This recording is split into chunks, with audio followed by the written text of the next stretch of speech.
Right. Although, even if it's not decomposing, there is just a lifeless body Yeah, true. And we just sitting left that in the somewhere. sitting in the bar Yeah. that Odin owns.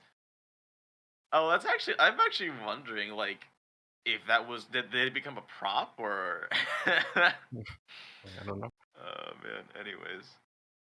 It's the new attraction, House of Wax. Yeah, and they're gonna learn very quickly that it is not a wax model in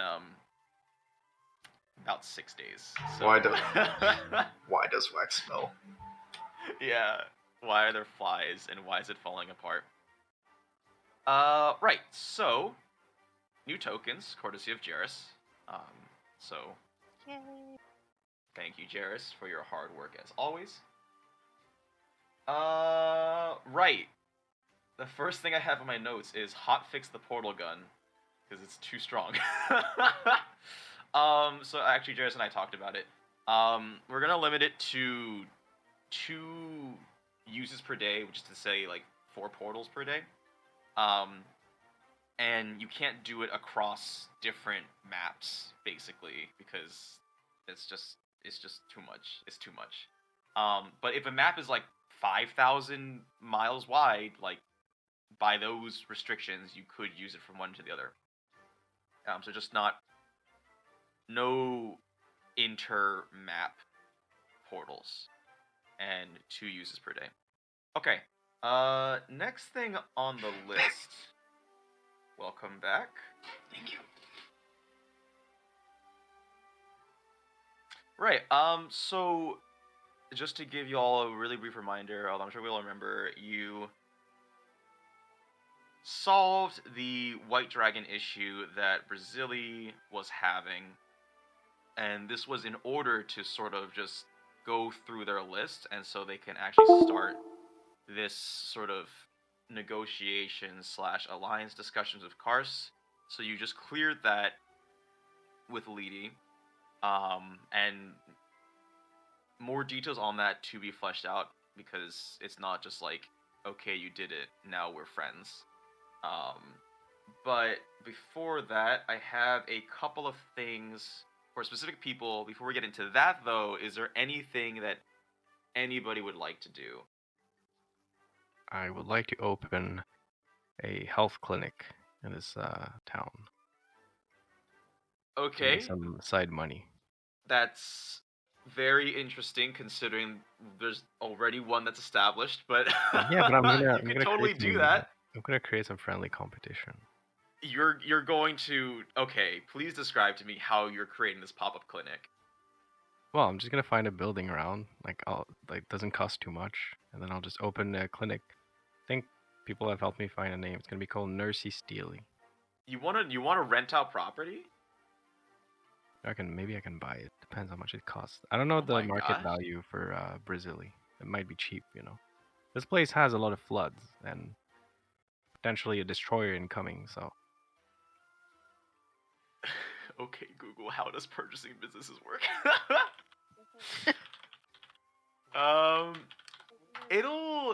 It won't be okay, hold on. I mean, I probably just have to. So I'm just thinking out loud here. 100 gold. What does 100 gold represent? 100 gold represents probably like an average person's like monthly wage. There's a D&D to USD currency exchange if you really want to get technical with it. Right, but it's also weird because like my gold standards are already kind of different than base game D&D because we're not doing subdivisions. So you know what? If you want to, is it just gonna be a pop-up, or like do you like actually want to purchase property and have it running? So 1 gold is 10,000 USD. I don't know how the market is in Brazil, but from what I can assume, it's not a great place to be, from what I can think. For you, okay. So if you look in the middle, there's like a little market or whatever. Yes. Like there's if a you market, go to 5. Yeah. So I would just go there, find a stand that is not like currently being used, and I would just start selling spells or healing people. Okay, yeah. You you just walk behind a stand. It is early morning. By the way, you all have had a long rest, if that wasn't implied. But it is early morning. You had some Z's, had some sweet dreams or bad dreams. Up to you. You see an empty stand that's sort of in between like a fruit stand and a spice stand, and you just plop yourself there. Um, are you writing any words, or you're just sitting in the chair and just being like, I think I'll write Nursey Steely services much better than Healy Steely for half the cost. That'll be my sign. Who knows? Maybe Healy Steely will burn miraculously. okay, Hey, quick math. What's half of free? Very free. Very free. Oh Okay. man, no, I was going to, because like, okay, I think as you set this up and the two orcs to either side of you are giving you the side eye, but they don't say anything. Yikes. And somebody just sort of walks up, and it's like, what's the deal with all this? What is this?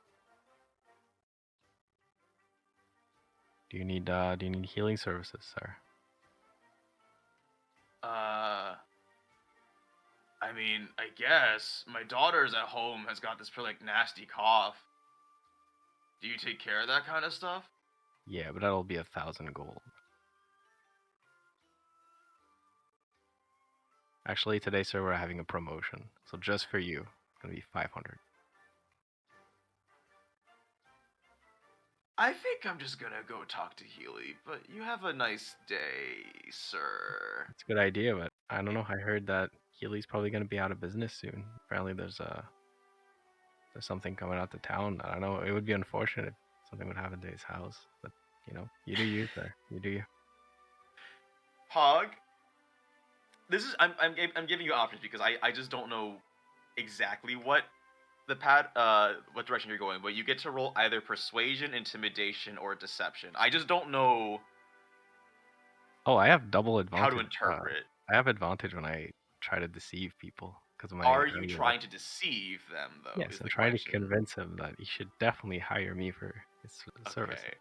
Okay. Go ahead and roll deception then.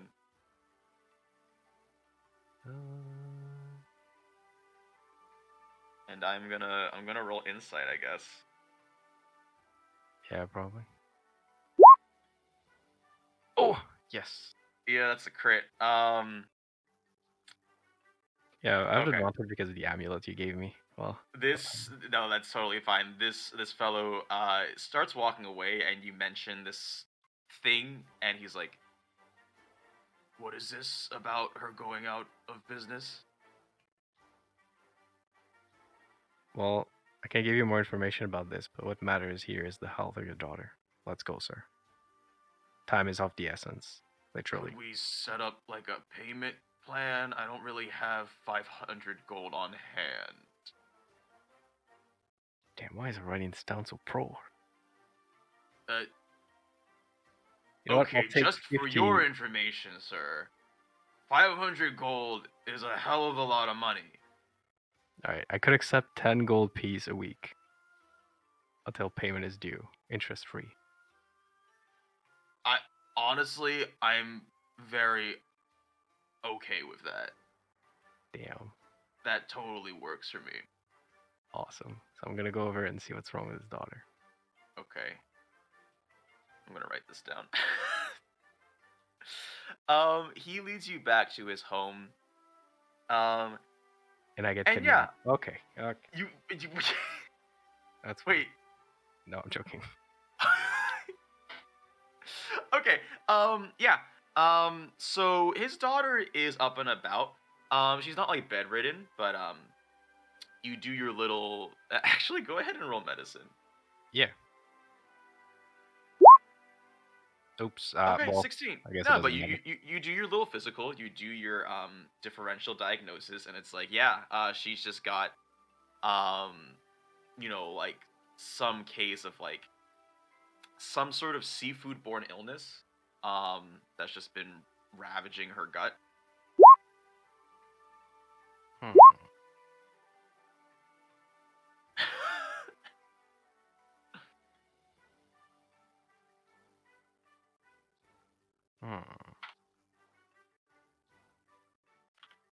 Could always do Cure Wound, but I don't think that's gonna do much.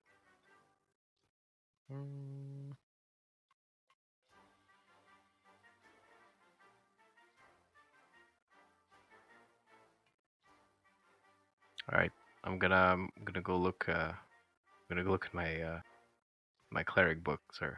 I know what your daughter has. She has the seasickness.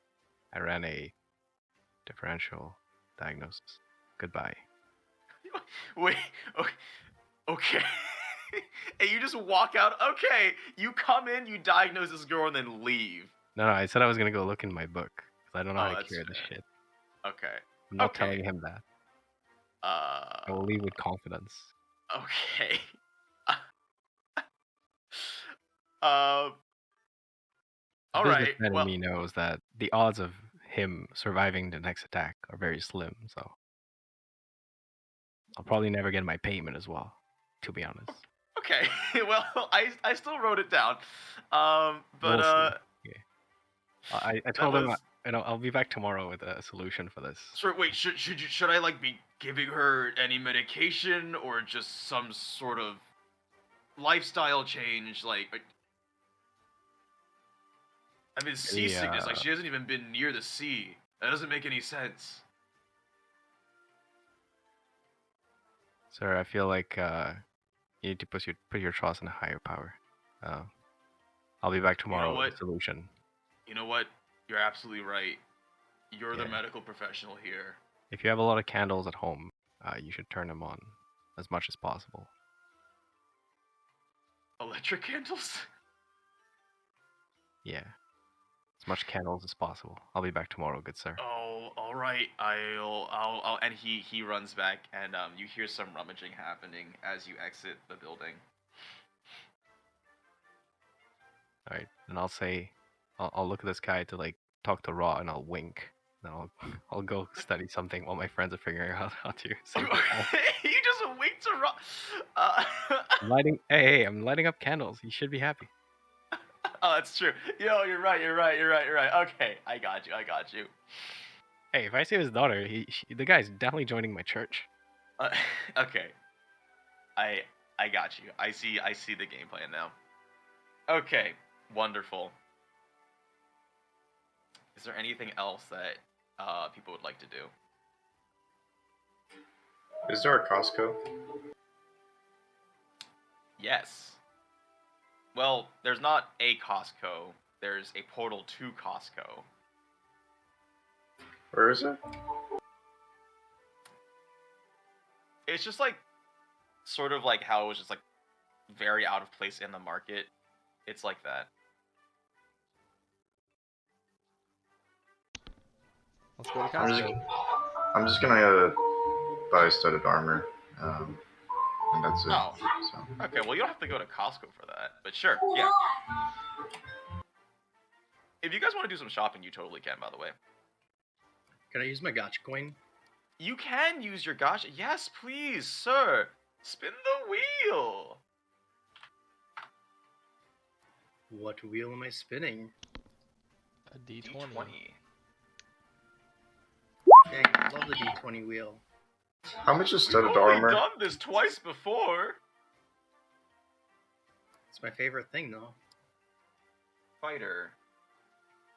Ooh. I know what this one is. I like that. Dibs. This one's fun. Okay, it's kind of weird that you call dibs because it belongs to you, but I just had to make sure. Whatever makes you happy. A oblong pod pops out that is the length of its arm. Well, I don't know. Like a small arm-ish child. Length. Yeah, it's the length of a small child. That's one way to put it. And you pop it open, and it is a. Please tell me it's not a small child. It is actually a small child, and you are now an adopted father. So you'll have to be spending Seems your expensive. gold Can I throw it on away? support. I think the ethics board would have a issue with that. No, it is an axe. It is called the Rail Splitter. So pretty simply put, it is a +1 axe, and once per day you can instantly fell any tree.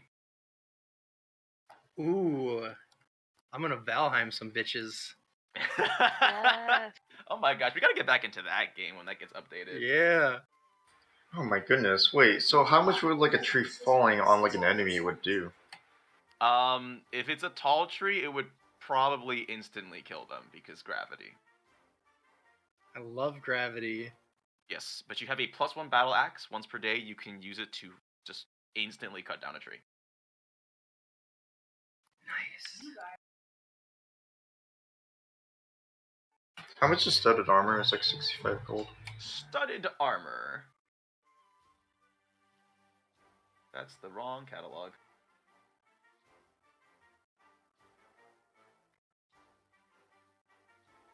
Studded armor is actually 45. Alright, I'll buy it. Okay. So that increases Was my... that- What was the name of that axe again? Rail Splitter.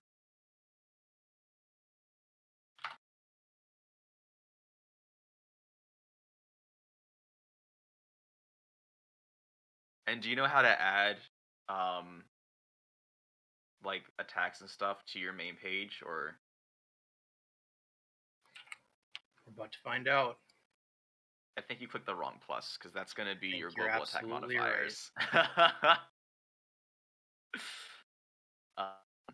Yeah, so it's a battle axe, so it can do the one hand or two hand. It's up to you. And it's +1. You could just even just write over what you already have, unless you want to have a separate battle axe. Well, I didn't mean to do that. If you go to the right, you should be able to click it like a little gear, little cog icon. It'll pull up all the fields you can edit. So you just basically put 1 next to, in the top row it says attack, and then strength, which is your modifier, and then a plus value. That plus value would be 1. And then the damage, same thing. There'd be a +1 next to the little strength in that area. How do you add studded armor?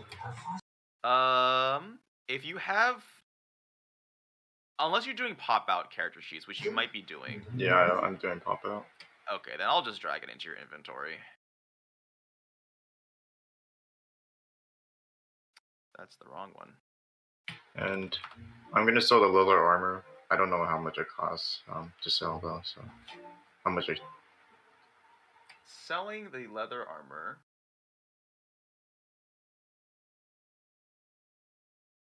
You will get 7 GP back. Okay, I'll just sell it.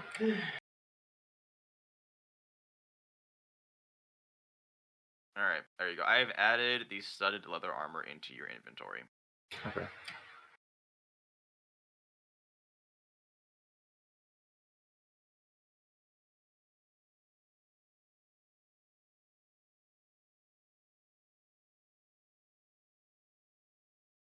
Okay. Everybody done with their bookkeeping?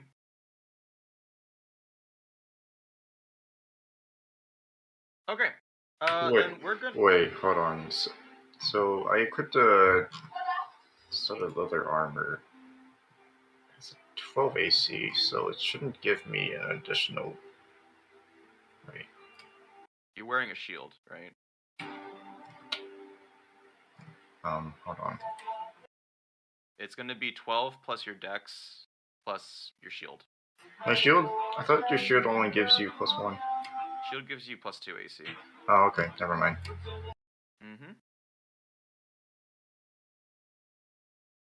Alright, let's move on then. Ganondorf, you have been requested by Healy to meet up with her in the castle at some point today. Yes. I What am would you ready like to do? whenever to go Okay. over there. You want to bring anyone with you? If everyone wants to go, it doesn't matter.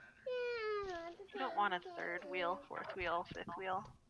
I'll go. I don't think it's that kind of thing. There's already a lot of wheels. There's a lot of wheels. Yeah, I guess whoever wants to come with me.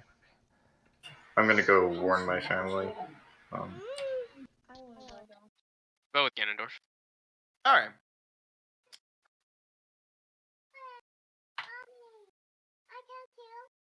Mommy.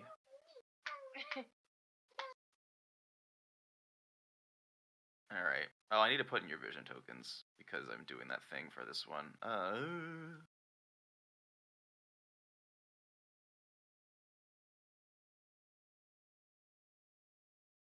Okay, there we go.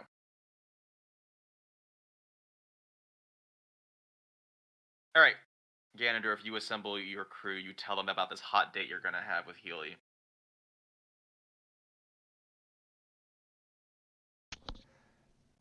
Once we all arrive, I'm gonna go past.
Count out here 1 second for you.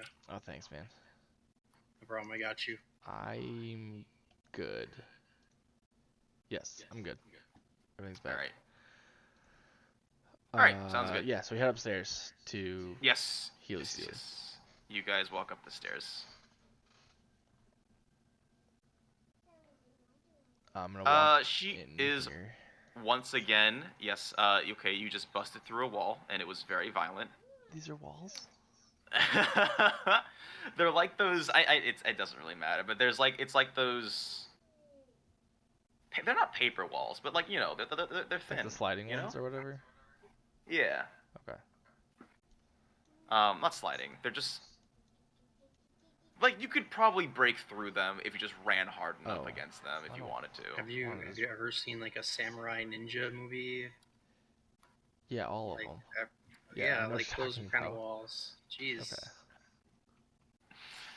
Samurai ninja movie. But she is sitting cross-legged, and the scene before you is a little different than yesterday. Because yesterday it was more of just a get-together meal. Instead today, there's actually 2 little vases with incense sticks in them burning, and the room is being filled with this sort of sickly sweet smell. It's not dense, but it's that incense burning smell. There's a bunch of chimes that have been put up, and there is a slight breeze coming from somewhere, even though no windows are open. And Healy looks up at you, and she says, "So you came." Yeah, date's a date. I must apologize if this is not what you were expecting, but I feel that you are here for something much deeper than a date. Also, I love your cat. Just purring up against the microphone. Oh, I was like, my cat? I was like, where's my No, We cat? must have webcam for the cat. Yeah, danger. You gotta get a webcam On ASAP. the fucking keyboard again. So then I recognize that she's a shaman and like someone that Yes. participates in like the practice of going into the spirit world. Yes. Okay, so I'm gonna move up to her and talk to her, kind of like in private, I guess, or just get into like where I'm not, like within, I don't know, close enough to she can hear me without being loud. Yeah, no, totally Okay. up to you. You sort of like walk in front of her, and she motions for you to sort of kneel down Okay. across from her. All right. I will kneel down. Not like kneel to her, but like, like just Yeah. sitting on your knees, I guess. Okay. Okay. And I'll just tell her, are you familiar with the spirit world? I am she who you seek. Yes. In common. I'm sorry. That was a little a little strange grammatically. Tell me, Ganondorf, why have the spirits led you here today? So, the first time... Hang on, baby. 1 second. Oh, yeah, I'll fix it. Sorry, I have to fix a door real quick. You came because you needed to fix a door? Yes, that is why. Sorry. The first time that I was able to tap into like my inner rage and I used it to help slay an enemy is kind of like a moment in my life where I realized that there's more than just like good and evil in the world, and there's spirits and beings that can come and help you in your time of need or when you ask of them. There's a spirit guide that works with me that's a big giant bear. It lends me his power and his strength, and I'd really like to one day just meet this spirit and thank him or her for all that they've done for me.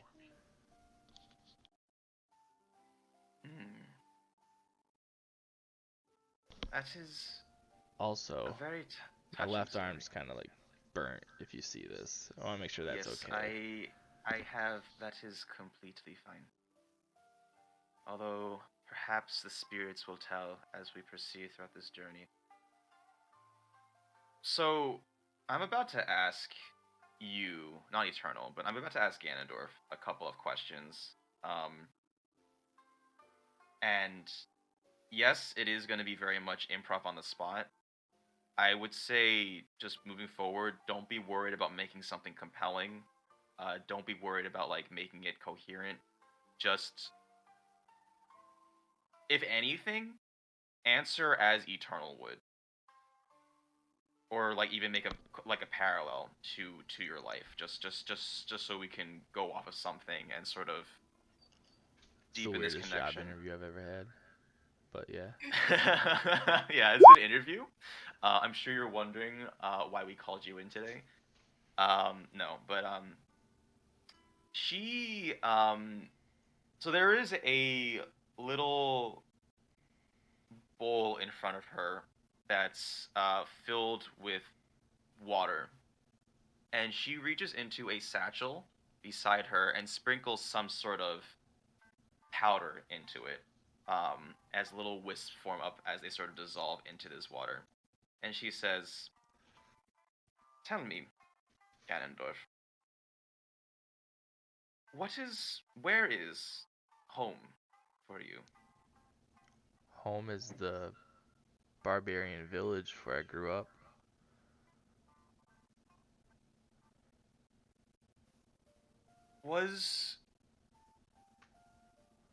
Did you enjoy home? Yeah. Do you have fond memories? Yeah, it was a part of the woods. It was in nature.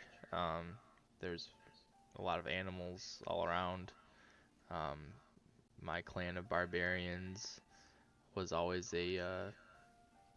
ones that participated in totem worshiping and trying to interact with the spirits. All of them seem to have been blessed with being able to talk to the spirits, and I wasn't able to until I finally left home. So you have always embraced this path of primal rage. Yeah. You have been raised and trained to control this power. Mm-hmm.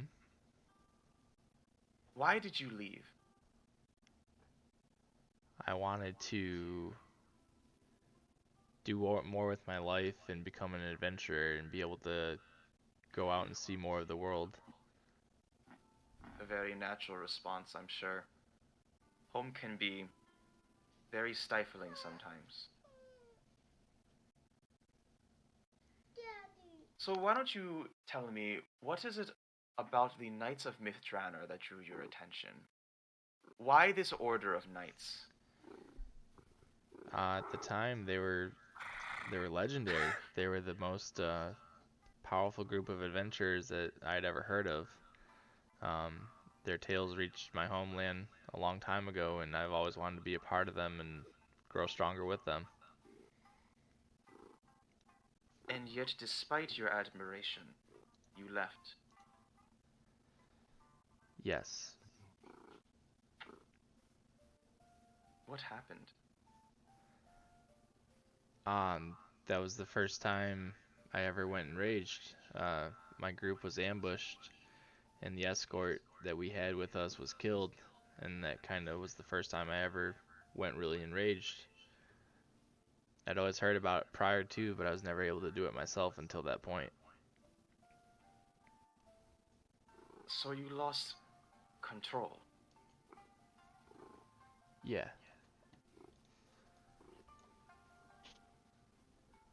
But that still doesn't quite explain why you left.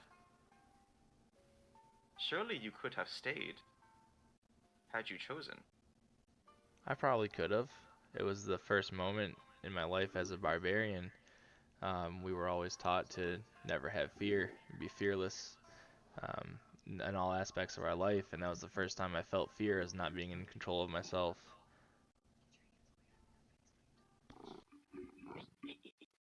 So,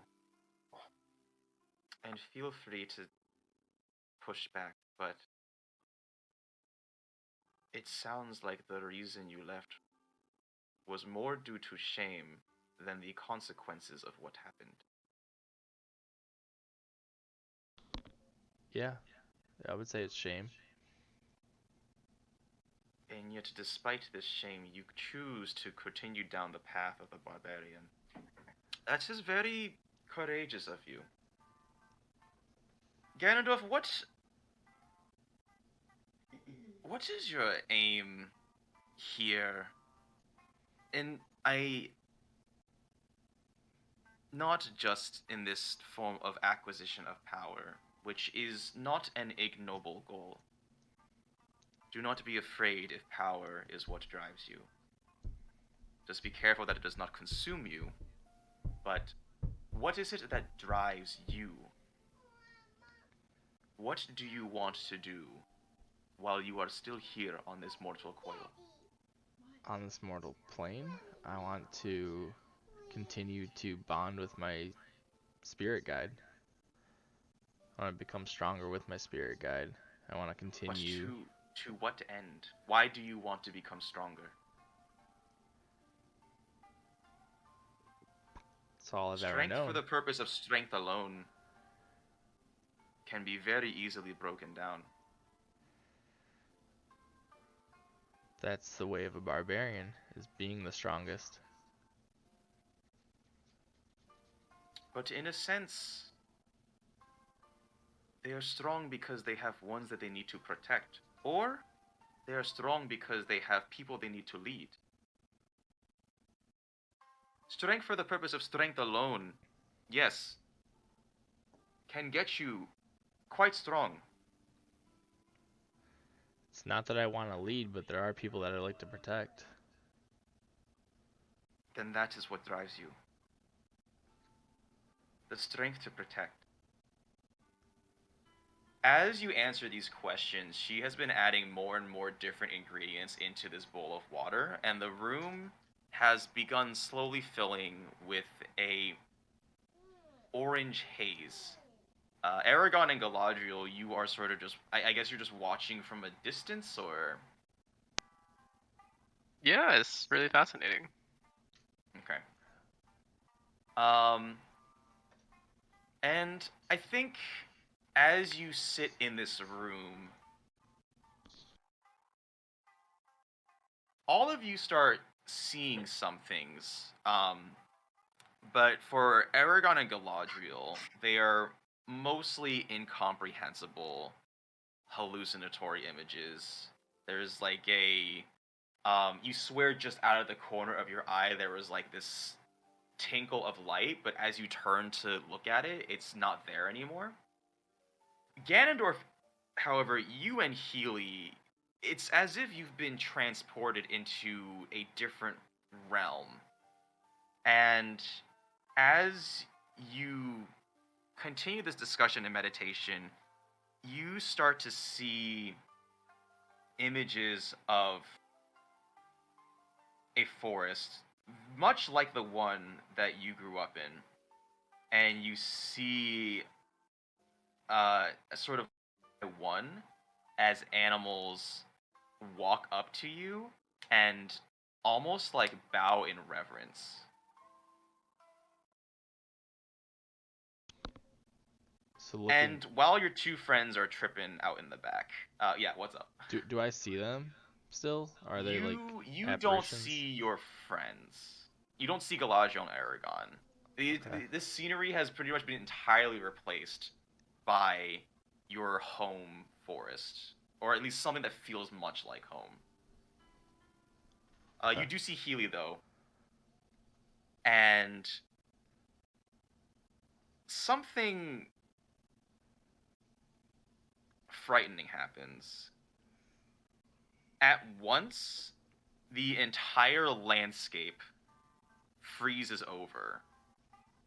And Healy actually really quickly stands up and she says, "What the?" And Ganondorf, you hear an all too familiar voice speak to you. What is this? And that's my sword, right? The sword of sharpness? Ganondorf, Yes. I gifted you my power, and you would dare rename it. So I want to tell Healy about this voice in my head that I'm hearing and telling her that I was gifted this power during the fight with Armil. I think before you even do that, Healy's actually just freaking out, and she's just like, Oh no. what is going on? Everything is slowly being covered in a surface of ice, and you still hear this. It's like over. Actually, go ahead and make a Constitution saving throw, please.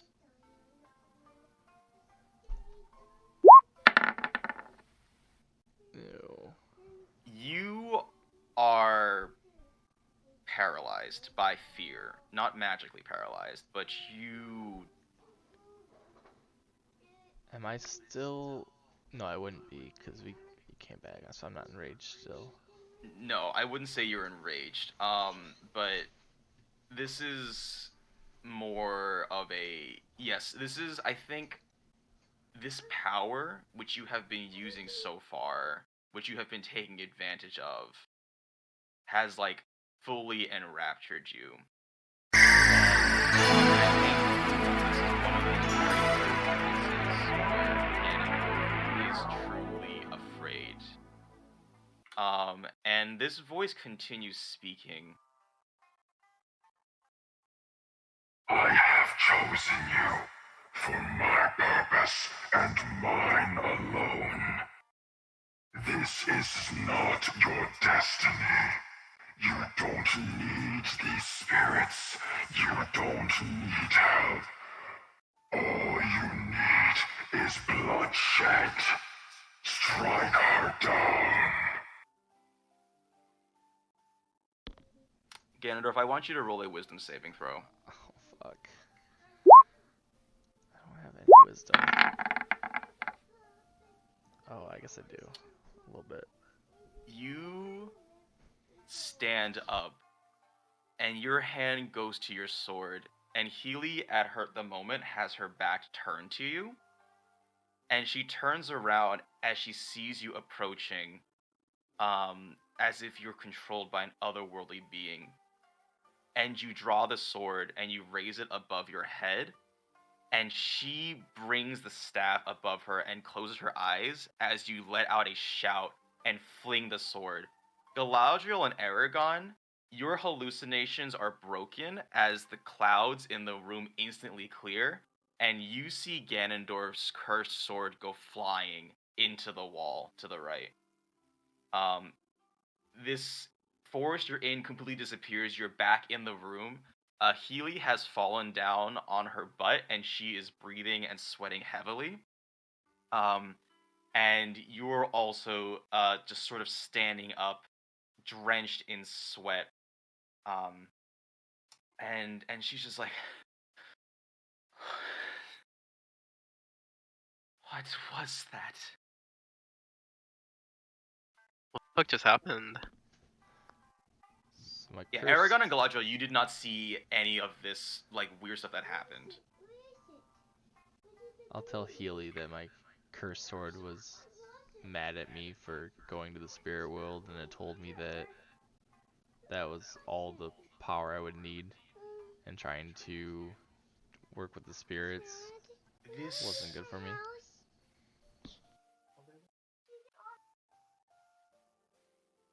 Ganondorf, if this primal path is one that you truly wish to take, then you must be rid of this presence. It has a firm grip on your very being.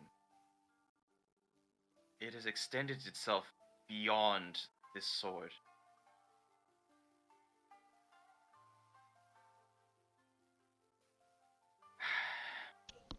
This I did not expect. I have to leave my sword behind if I want to go to the spirit No, world? it is not that. You must rid yourself of this presence. Do I need to destroy it? I think it will be more than just a simple destruction, Ganondorf. Whatever this foul being is, it has wormed its way into your very soul.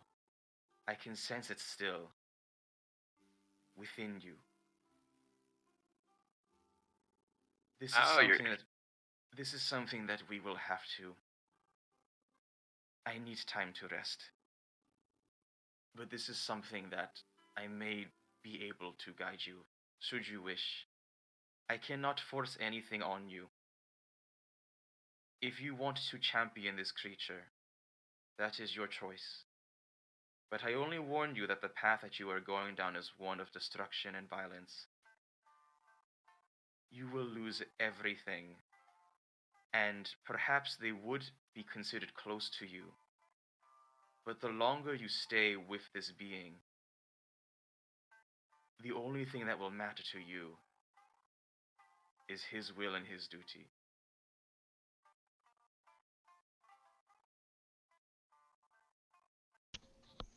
Will you keep the sword so I don't take it again, so it doesn't continue to take over?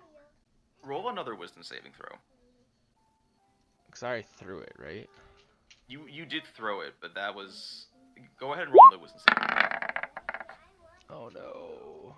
You say that, and yet just before you finish the sentence, you just walk over to the sword and you grab it tightly and you sheath it. Ooh. It is not that easy. As she smiles weakly at you. Then I'll hold it for now until we can try this again. Yes, I will prepare something different for the next time.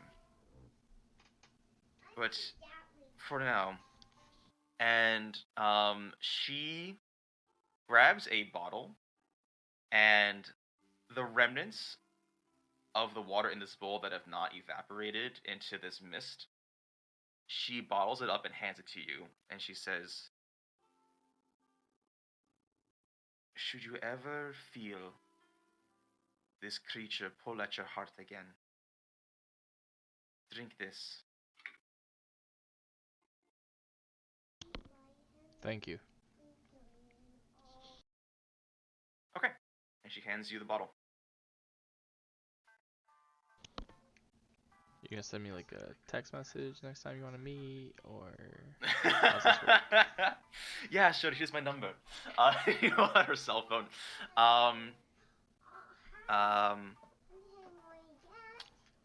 As early as tomorrow, should you wish. Okay. Thank you for your time. I appreciate it. It was wise of you to bring friends. I would not know what I would do if they were not here to potentially stop my death. Okay. Eragon, Galadriel, keep Ganondorf close to your heart. He I is mean, I'll someone try. He is someone that cares very deeply for you two, whether or not you know it. Now, is that the Okay. evil side of him, or like? Okay. So that's that. That's all I had planned for that little thing. Is there anything else that you wanted to do while you were here? She said my left arm was healthy, so I'm good with that, I guess, as long as Yes, that's your not... your left arm is very much not cursed. It is most definitely going to hurt if you ever take off that gauntlet, though. Yeah, I figured. So perhaps don't do that. Okay, I'll leave it on. Is there anything upstairs in this building that we're in? There is, but I'm just gonna go ahead and say it's just storage. For now. It may have use later. I'm not really sure, but I just downloaded a map, like a 5-story building. Have any food? You had not yet breakfast yet. No, I had breakfast. Okay. That is a strange offer, but if you would like a travel snack, perhaps I can I think he means second conjure breakfast. up something. Call it This is brunch. second breakfast. I am not as good of a cook as Lady is, but I can whip up something basic. Well, I'm not asking you to cook anything, lady. That was strangely sexual sounding. I mean, it can be sexual if you want. Okay, well, this is all the time I have for today. Thank you very much for coming. Was a Is it because I don't have an pleasure. evil spirit in me? Is that it? Like, I don't have an evil sword? Do you want a divination? No, you know what? I need to get out of this, like, sweet-smelling place you have here. Hear me out. Let's go, guys.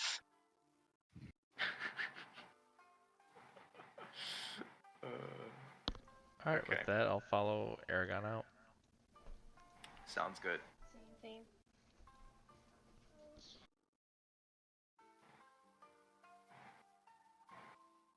Okay.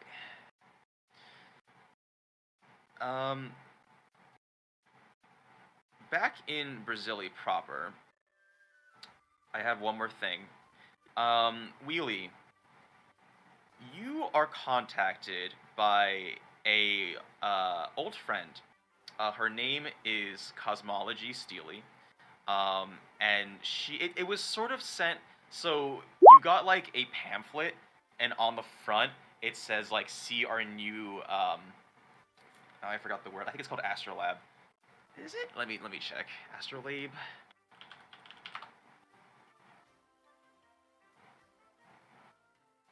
Yeah. It was basically Astral Lube. But it was on the front is like very much more of an advertisement. It's like premiering next week. Come see your new Astrolabe Marvel at Creation. And on the back is actually a handwritten letter that's saying, heard you were back in town. Would be nice to catch up. Bring friends. And signed with a C. Which you recognize as handwriting, though. It's cosmology, Steely. Give me a moment. What was it that you were looking at? So, I don't know. You guys are just tripping. Why don't you tell me what you saw?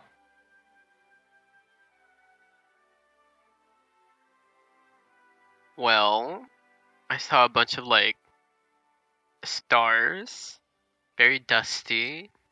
It's like inside of a nebula, or was it a nebula? I don't know. Honestly, it was so weird. What did you see, Galadriel?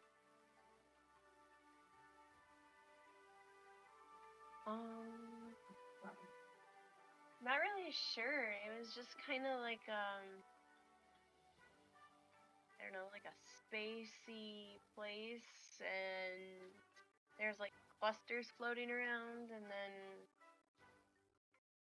yeah, it was just kind of like I was out of it. I don't know what to make of it. Kind of fun, actually. We should go back just for that.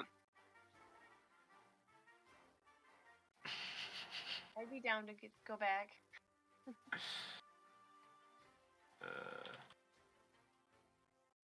All right, Wheelie. You understand this. You know it's from. First thing I'm gonna do is give the 2 ornate armor to my father, Steely. I'm just like, Dad, I brought gifts. This is incredible. Where did you find this quality of steel, son? I murdered ghosts. Oh yeah, look at even more of these steel utensils. I got cups and candles. This one's still on fire. Just throw them in the forge, melt them down. Hopefully they're not haunted. He just tossed. Yeah, and he tossed them. They're just huge vat in your house where it's just like a bubbling. It's like actually surprisingly pure steel, but it's huge. Considering that you just like throw whatever in there, you're not really sure what mechanism by which it purifies all of this. But you just sort of the ones that you handed to your father, he just tosses them in there as they sink to the bottom. Alright. Wait, you collect all that steel just to melt it down? Yeah. Why? What are you making?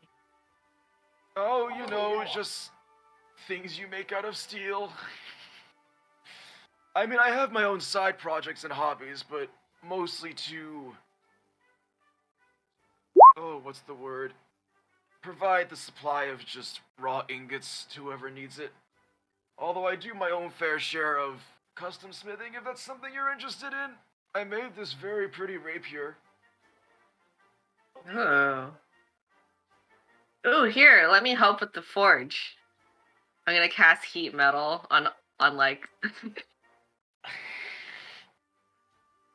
all the steel. on the one that he's holding, or just No, just like the molten pot of steel. Can I heat it more? I just want to see what happens.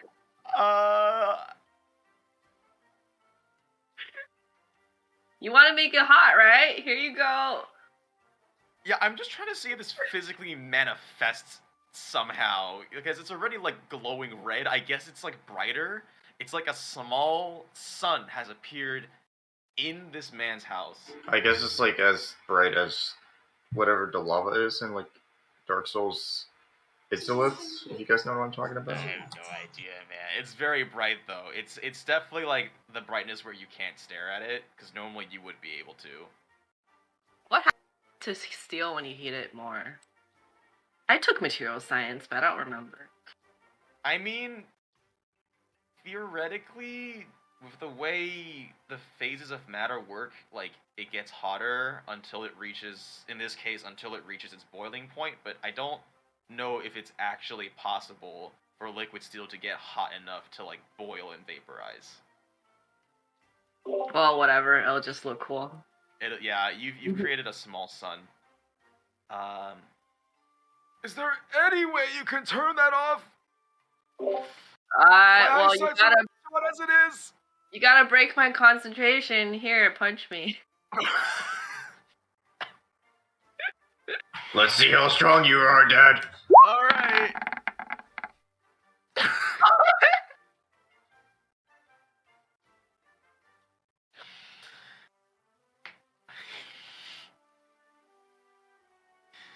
Guess I'm rolling 2d4 for damage. Alright, you take 2 damage as you're punched in the face, and you get to make a Constitution saving throw to see if you maintain concentration.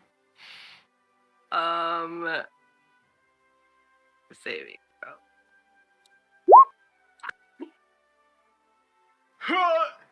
No! Did it work? Yeah, I did. Your old man still got it. I kind of liked it brighter though, so. That was good practice. Thanks, guys. Yeah, it's a very nasty welt starts forming on your cheek. And you're just like, whoa. You want ice? My mother, Millie Steely, can give you like a whole bunch of ice. I'm pretty sure she cooked up more of them. Oh, and that's okay. She actually just runs in with a bag of ice cream. She's like, I heard someone was punched. Did someone say punch? Did someone? I also brought punch. Ah, sweet. Yeah, but you've been invited. What do you do? It actually says, P.S. in case it wasn't clear, you can come before the official premiere. Hey, Flinty, I got an invite from my good old friend, Cosmology Steely, to go visit her new, I'm not entirely sure what it is, so. What's cosmology? Is that like cosmetology? Makeup and stuff? And hair? I like that. You know, I never ask what cosmology means. Okay, Flinty says yes because she thinks she's going to a hair and makeup convention. Do you send this invitation to anyone else? Yeah, sure, to everyone. So, let's be clear here. I also think this is a makeup thing. Okay. I mean, I guess it's based on intelligence, right? I have -1. Dude, I don't care. Yeah, no, that's totally... You don't have to roll for this, but yes, totally. No, but, yeah, I probably have no idea what it is. I have intelligence, but I've lived under a rock because I'm a rock gnome. I don't know anything about space. Okay. I mean, none of you guys... I mean... He's gonna go because Flinty is going, I guess? I don't know. He's like, yeah, I'll follow the train. Ooh. Intra-party relationships, ooh woo. Oh, yeah, you can too. They did sleep together like 50 times in a row in the town, so. Oh, yeah, I haven't done that in a while. Yeah. Yeah. Do you like come up and you're like fussing like, hey, I just almost, but not really, healed a guy's daughter. No, I'm not, dude. I'm not flexing. Yeah, I gotta think about how to save her. Yeah, but you all have been approached by Wheelie, and he basically tells you that it's on the flyer is the picture of this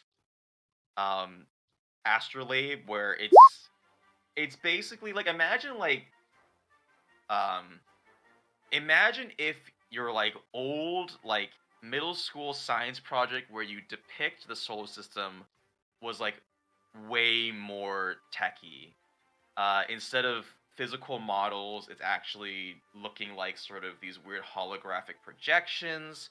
The entire room is this, it looks like a circular dome, and the walls are just completely white, like very reflective. I will take implicit silence as a yes to this invitation. I am going. I'll go. Okay. Cool. So you all are ferried over to the building on the Turtle, the launch site where they are currently constructing, and you are at the front gates. There is a security guard who's just like just like state your business, and you sort of, I don't know, Wheelie, what do you do? Do you have any wheels and steels? You ask that literally every time, and it's very endearing, and the answer every time is yes, but you can't have any. I'm here to see cosmology, Steely. Oh, actually, it sounds like she's been waiting for you. Right this way. And he leads you in as you walk past a bunch of different space-related rooms. You got scientists busy working at their blackboards, recalculating all those things they did to sort of troubleshoot what happened last launch. And you meet up with Cosmology, Steely. And she, so what she looks like, she is an orc like everybody is. She's a little bit taller than you, Wheelie. And she has on sort of professional looking attire. She has a pair of large circular spectacles, and excuse me, on one of her tusks is a little, I don't know what those are called. I guess tusk caps, right? And it's a very small globe of Abertoril, which is the planet you guys are on. And she's like, I didn't think of a voice for her. And she says, Wheelie, it's so good to see you again. Do you have any wheels and steels? I'm joking. It's nice to see you. She goes for a hug.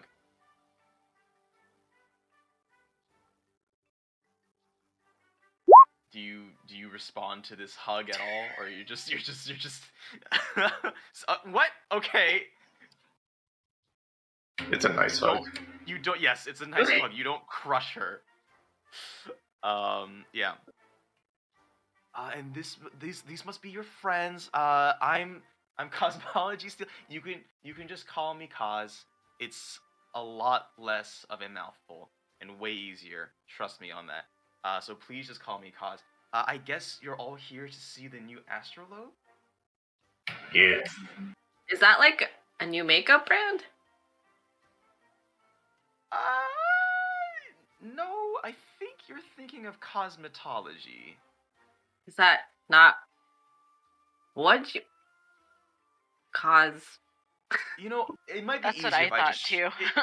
it might be easier if I just show you. And she leads you to a side room. There's 2 airlocks actually, and she says, you'll have to pardon the formalities, but we want to make sure that our new site is pristine. The tech is a little sensitive.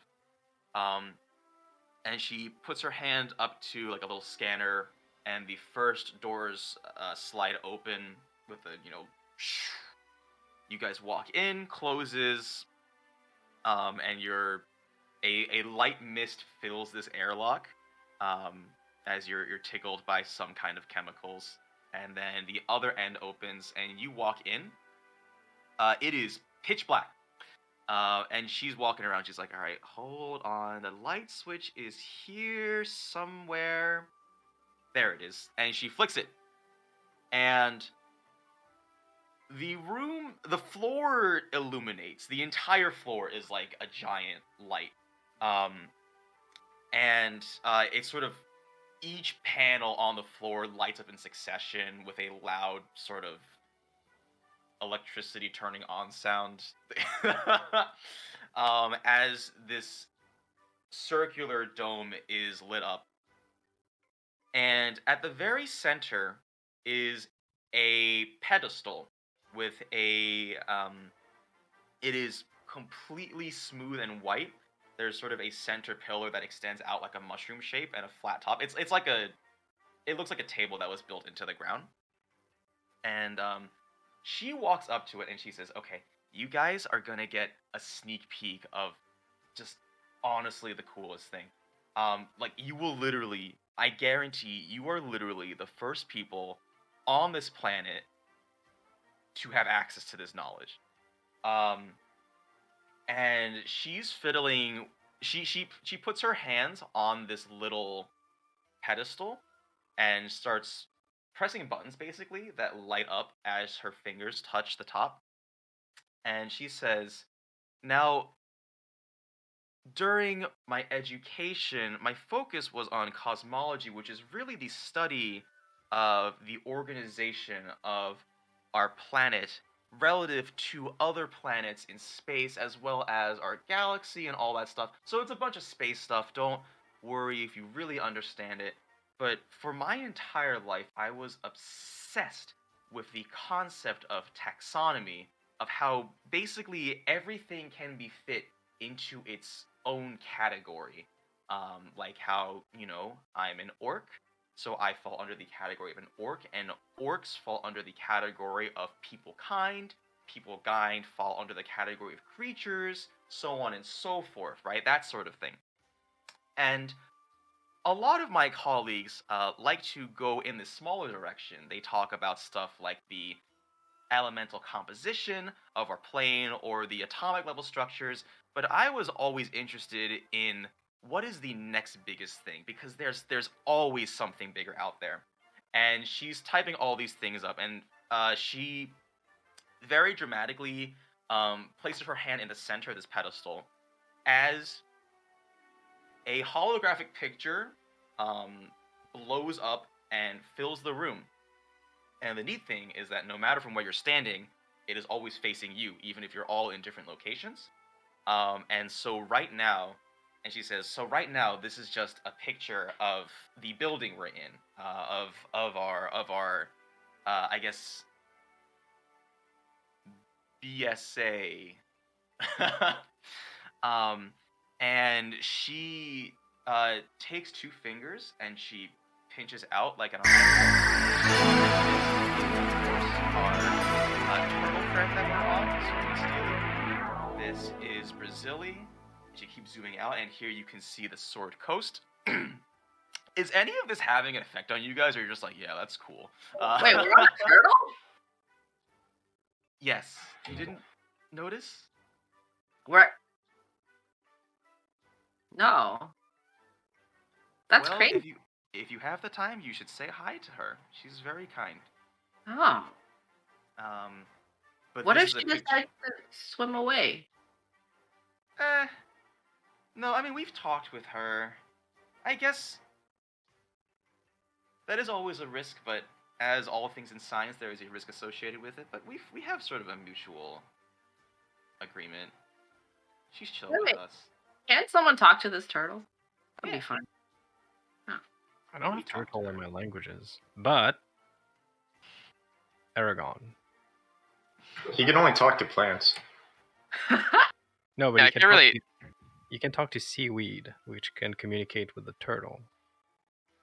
I don't. We cannot communicate with turtles. Yeah, first I don't know off. how that works. Wait, I thought someone could talk to animals. For effort, but No. We have someone that can talk to fucking animals. I've seen it before. The turtle's not a druid, you know. No, but a turtle can talk to animals, I think. Yeah, but a turtle can't talk to plants. But he can talk to turtles. I like how it works.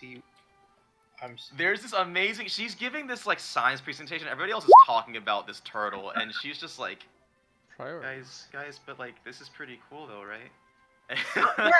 yeah, of course. Turtles are cool too. I like turtles. I like turtles too.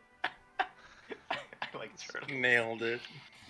But there's an image of the Sword Coast, which is the coastal region you're on. It's on the west side of, and she zooms out more, and this is Faerun, our continent, and then she zooms out, and then you start to see, your world that you're on, which nobody, except for maybe those who have somehow traveled into space and peered back at this planet, thus far, nobody has seen this before.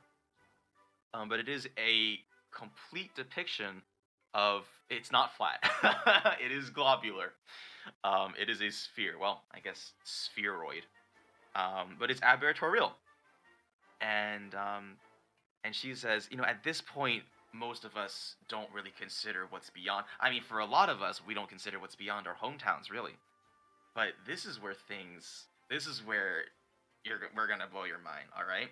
And she zooms out, and here's the solar system. This isn't even the exciting part yet, but we keep going out. There's the local cluster. Here's the local super cluster. And then this is pretty much what I've been spending decades of my research on. This is our known universe. And But you're only like 25. well, I mean, we only live to like 40. I'm middle aged. Wow, you only live to be 40? Man, I'm older than all of you.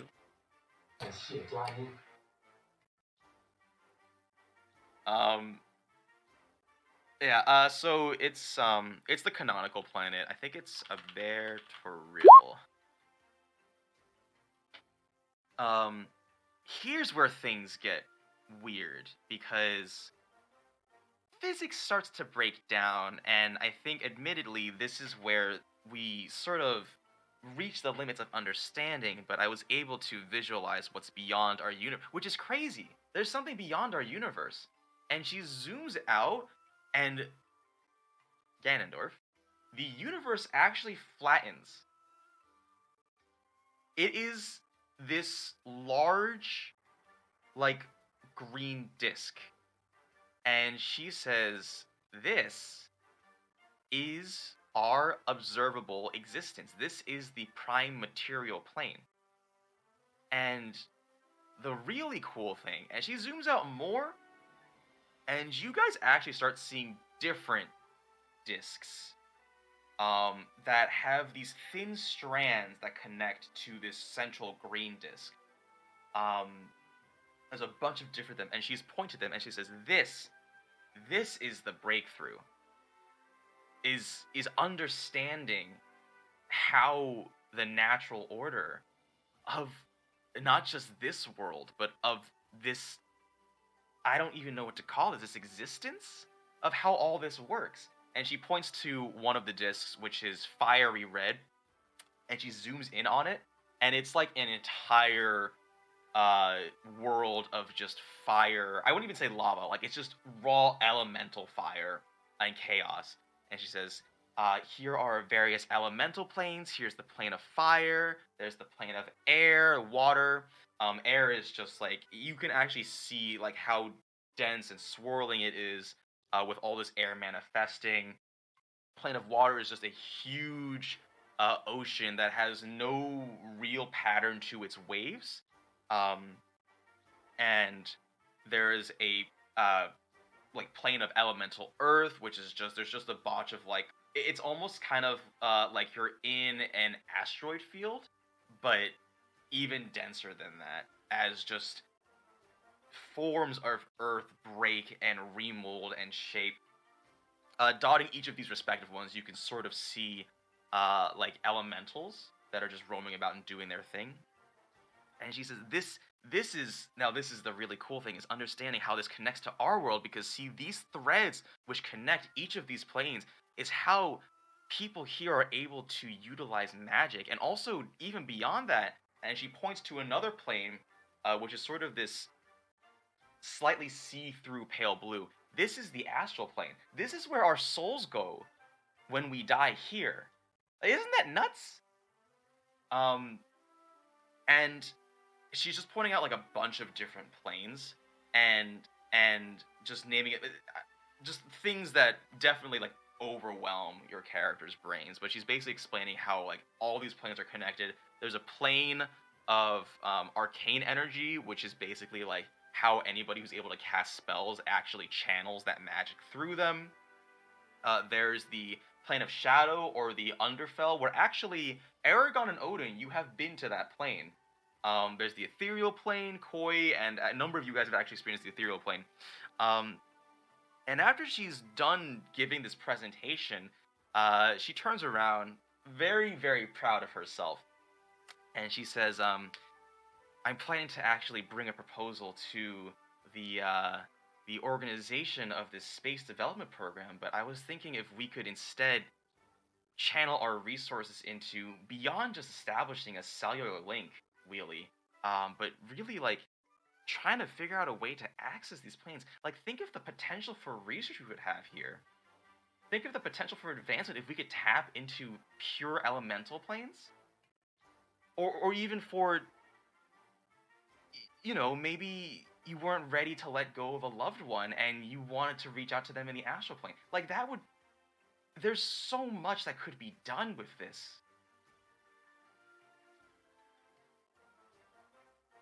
How long does it take to sail a ship from our plane to the next plane? I think before we can answer that question, we'd have to think about coming up with something that can even do that. Have you met something from another plane? I wish I have. I mean, we did meet that spider from. You weren't Cosmetology. Cosmology. Cosmetology, Steely. We do have a cosmetology Steely if you need to get your nails done. She's Oh. very good. Cosmology. Yeah, have you met anything from another plane? I mean, I'm sure I have. There's always creatures that are within us that we're not aware of. And from the sounds of it, since you ate our adventures, I'm sure you met beings from other planes of existence. Oh, yeah, they're pretty scary. Are you sure you want to create a channel where they can come here? I don't know. I think that's neat. It's not about creating a channel it's not about like creating rifts to open access. It's just like anything new is scary, of course, but that, you know, fear only leads to stagnation. Like, you know, what's the point of taking risks and making advancement if you're only scared about what could go wrong? And then we'll start with probably the calmer ones. Like, maybe we won't go straight for the Shadowfell, because, you know, dead people actually kind of give me the creeps. But maybe just, like, an elemental plane to start with. I mean, elementals aren't that smart, right? And... yeah, they're pretty dumb. Yeah, we could definitely, like, figure out a way to take advantage of... I mean... They also do a lot of actual energy? I got smacked by a wind elemental, and I almost died. That tends to happen to most people who run into elementals. And you want more of them here? Well, no, it's not about that, but, like, imagine if we could put, like, a thermal... imagine if we could tap into the thermal energy that the fire plane generates, right? We could solve this world's energy issues. Like, what? You want angry flame elemental? You want to enslave them? Well, no, it wouldn't be them. It's just the entire plane itself is just, like, on fire all the time. What if they need that? We don't know enough about the flame elementals. Valid. Well, it's a valid point, but at the same time, nobody's really opposed to wind turbines or hydro turbines. All wind exists here. But see, it only exists here because of the elemental plane. See? Everything's connected. Doesn't wind exist because of the sun heating up and creating a pressure differential? Yes. Specifically, yes. But to be very reductive, it exists purely because of the existence of this plane and its actions. Prove it. I mean, I kind of just did with this project I spent, like, my life on, but I mean, I guess if you want more, you can come back in, like, 5 years. If I could get you a flame elemental that will listen to you for a while, how much money do I get? None.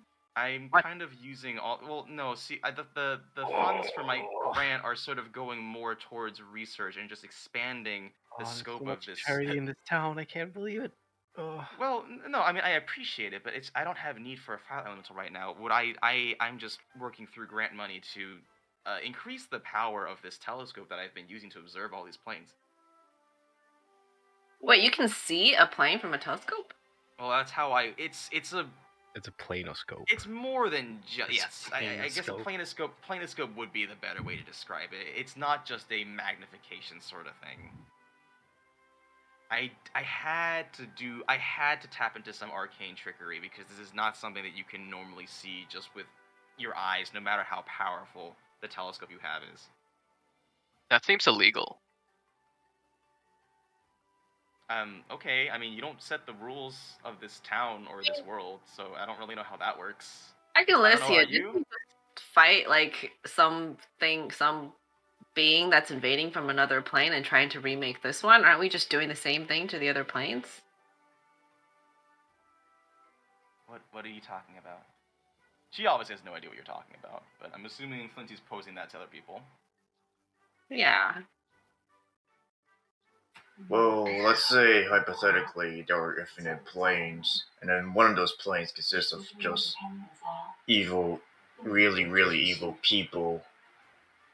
Is it like a bad idea to like kill every single one of those really, really evil people and take their resources for ours if all they're gonna do is like cause misery to every other misery to every other Kaz plane? scratches her head and she says, I'm not a biologist, but we don't want to throw the balance of things too much into whack. I mean, all these planes have to exist for some reason, even if I don't clearly understand why.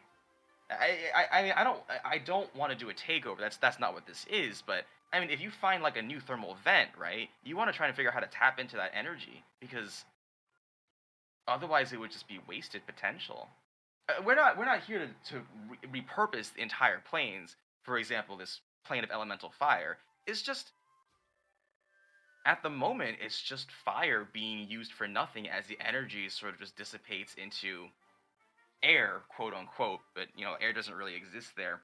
So, we're just a small drop in this planar system.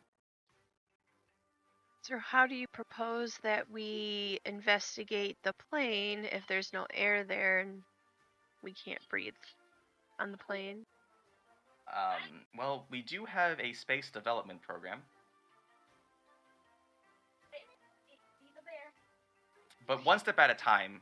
The first step was figuring out that these planes existed, which is maybe I think the people of yore with their magical divining abilities sort of had an understanding, but with this we can really figure out and dissect how it all works. If it wasn't clear, by the way, she is very passionate about her work.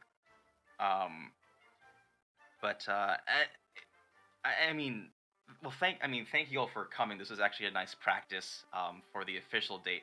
I'm not suggesting that you guys go on an expedition. I kind of just wanted an excuse to show this off to people. Yeah, that's cool. If it means I put a lot of work into it.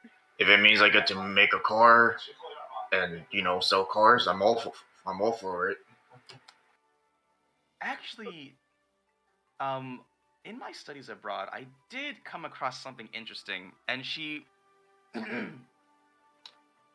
pulls out a hefty book wheelie, and she hands it to you, and the cover of the book says, Engine Ideas.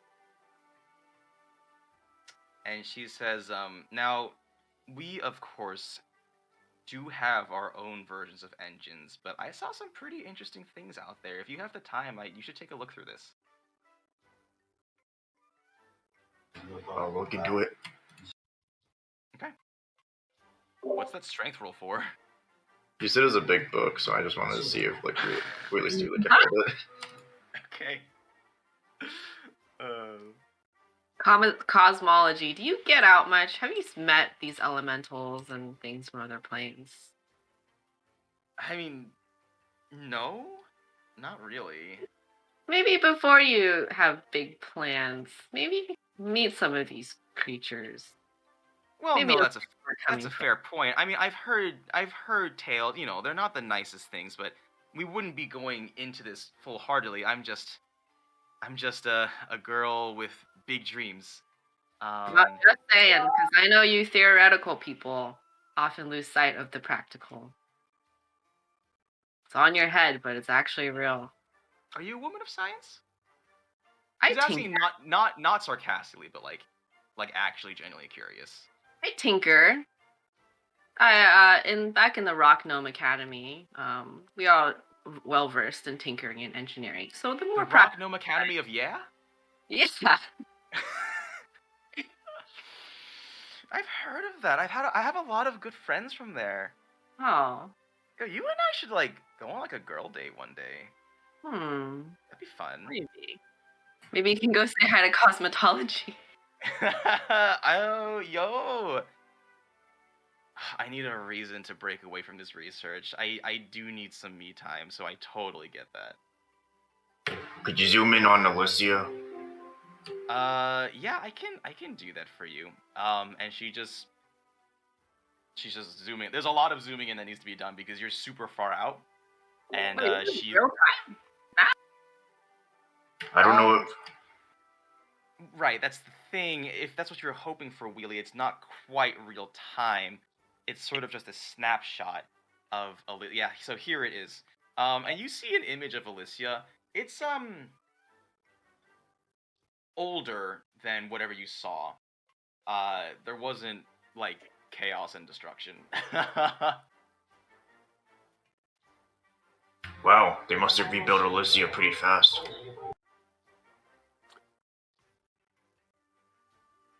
Okay. Well, anyways, I'm sure you lot have stuff you need to do, but you're more than welcome to stay and tinker if that's your thing. Right. Stay safe. Maybe an evil orc somewhere out there.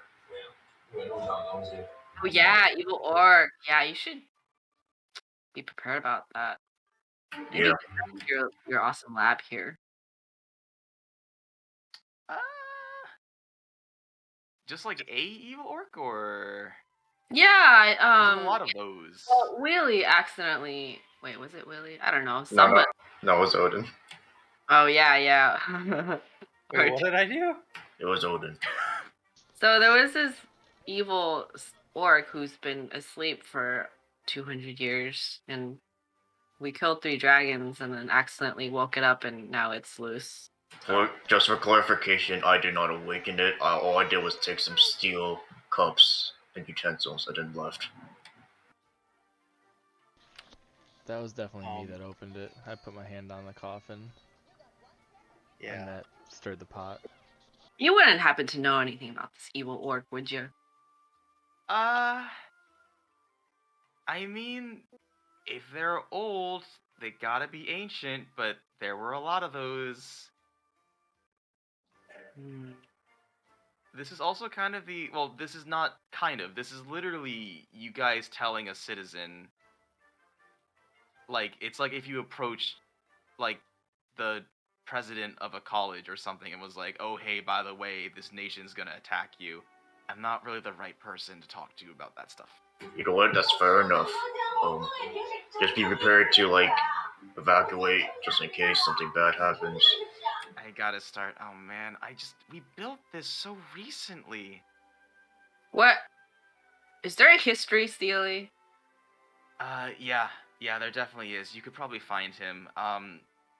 He runs the library in town. Ah, the library. We should go to the library. Alright. Well,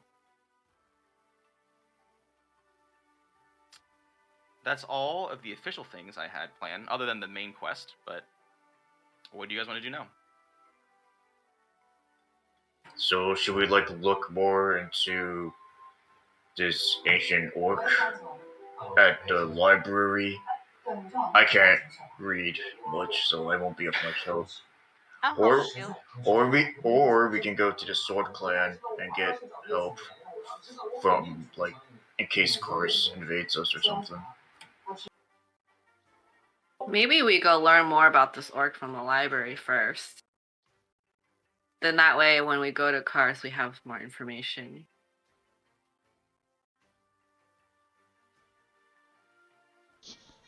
I think it's a good idea. Yeah. Sounds good enough. Is there a tavern in the city? Absolutely. I think we should split up. Can I look at my amulet and see which way it's pointing to? Yeah, it's very straight. It's very nearby. Nearby where I'm maybe at? maybe some drunk people will know the whereabouts or the stories of this ancient orc. It's actually closer towards the entrance, and it's like right next to the gun store, which is maybe a little. That seems concerning. sketchy. Right here? Yeah. Okay. Oh, you know what they say about if there's a bard in the tavern. Bards usually have some good stories. Yo, chill. You should ask them. But I want to go to the library. Is there a bathhouse? Yeah. I want to go there. All right. Interesting. Okay. Let's do one thing at a time.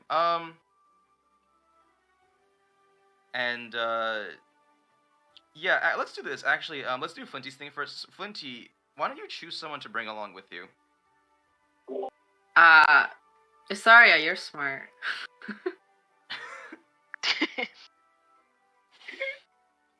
Want to come to the Okay. library? Yeah, let's go. Okay. All right. Flinty and Isarya are gonna hunker down. You guys walk down the main roads. There's a lot of people sort of yelling about like their wares and stuff. There's a bunch of food being offered. There's a bunch of knickknacks. You walk past it, and into a quieter corner of this town.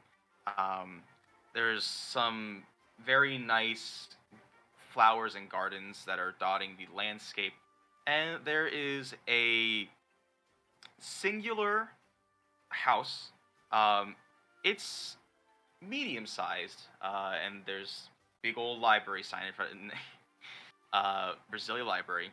You walk on in, and as you walk on in, there's some. It's very echoey. There's not a lot of carpeting or a lot of fur-based stuff in the interior of this, and you can see bookshelves that stretch like all the way to the ceiling. You actually see a bunch of movable ladders that are sort of in line with these bookshelves.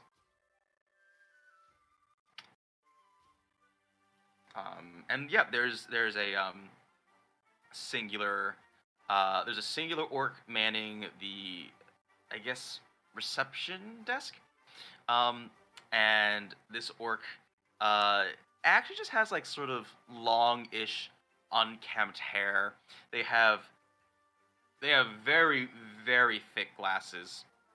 Their facial hair is full, but very messy.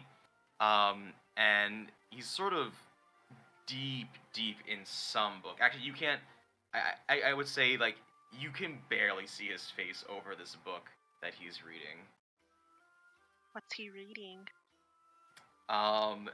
The front cover says the genealogy and history of Captain Roswek.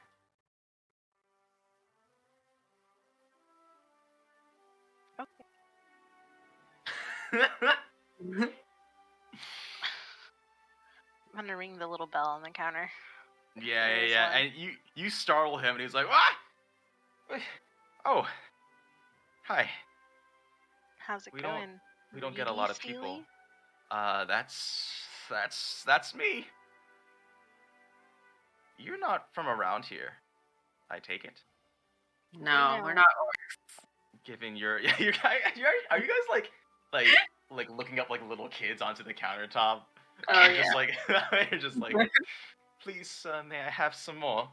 Yeah, but he puts his book over to the side, and he sort of just leans over, and he's like, what are you in here looking for? We're looking for some information.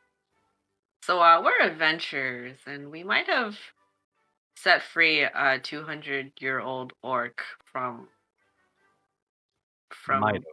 Might have. You're sleeping. Yeah. So hypothetically, if we released an ancient evil.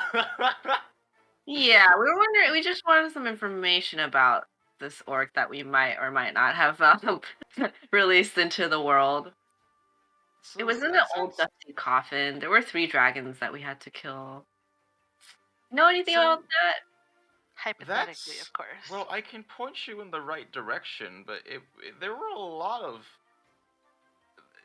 course, if we're just speaking of hypotheticals here, it's pretty difficult to gauge who exactly you were talking about. Did this hypothetical orc have a name? I don't remember. I don't We know. Remember- would know. It was not us. It's hypothetical. Yeah. Oh, This- Inge. oh, Enge. Well, Got a lot I of don't- horns. I He's very think they all horny. do. They Oh. are all very horny. I can point you in the right direction, and he leads you over, pulls one of these ladders, and starts climbing up it. He has a very frail-looking body. He's not old. It's just like definitely not a guy who maybe puts his health first. He's 39 and 6 months. yeah, he's on death's door. Yeah, he's just like very painfully walking up these ladders, and you're standing there for like just like a full 2 minutes, which is it's very awkward. But he is sort of just scanning through, and he pulls a thick book out, and he very slowly climbs down, and he sort of just plumps it with great effort onto a desk, and it's like, and there is a loud thump as it sort of just, actually it's not the right word, but it just like, it lands heavily on this table. And the cover of this is, it's just like it's just basically like basically one of those like history of the world books, except it's the history of Faerun. And he opens it up and he scans through the table of contents and he's looking for a specific. Let's see here. We are looking for the Great Destruction of Ancient Elves. Here we are.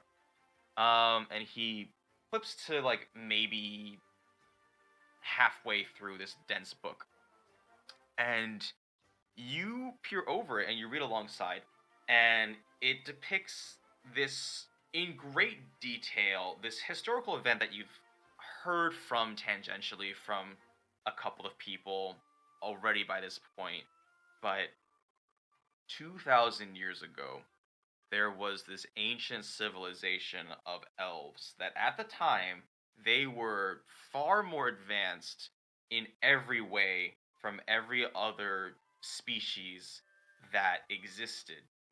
And actually, like, well, you're not here for that, so I won't give you more of that lore, but it talks about, like, their achievements. They did a lot of stuff, running water, like water transportation systems.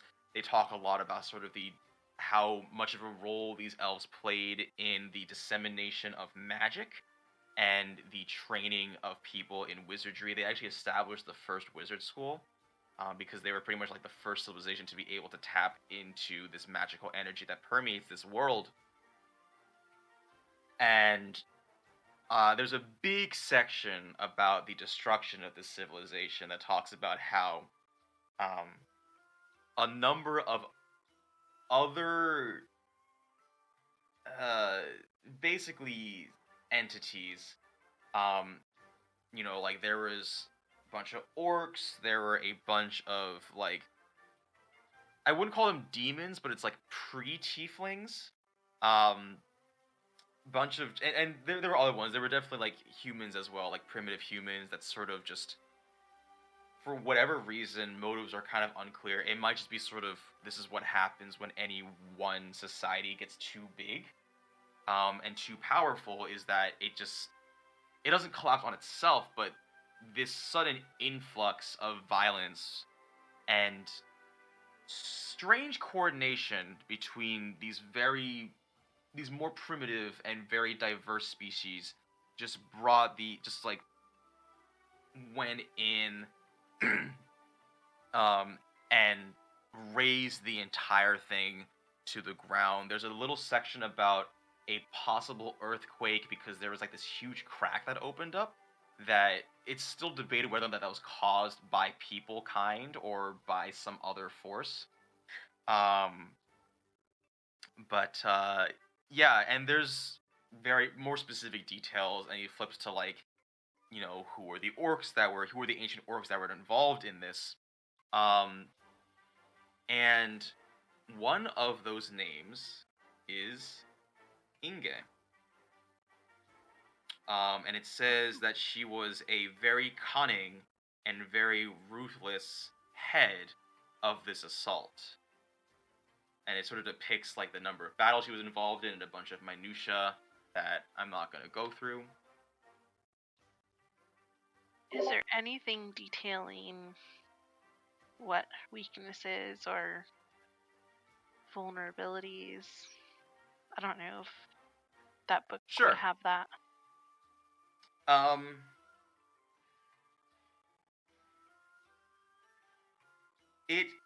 So there's actually a story of one battle, of a defeat that Inge suffered. And the rumor says that in one of these skirmishes, the ancient elves, heavily outnumbered, what they did is that they heard, and it was rumors then, and it's still a rumor currently, but basically it was said that she had an extreme fear of spiders. And they were sort of able to conjure up like an illusory army of like skittering spiders that without her command, just like that entire unit just sort of fell into disarray, and they were able to come in and fight isolated battles one by one as the enemy troops were just scrambling to get control of themselves. Wait, so this Inge person doesn't like elves, right? Spiders. What if you think she's looking for elves to attack right now?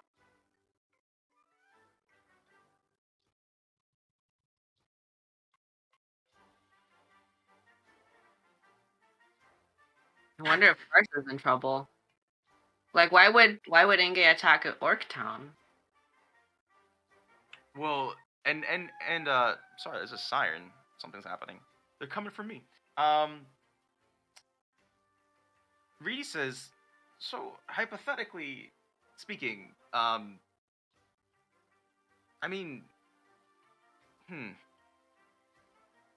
I feel like if I were this ancient being that were woken up in modern day times, I would probably hold off on the assaulting until I figured out what was going on.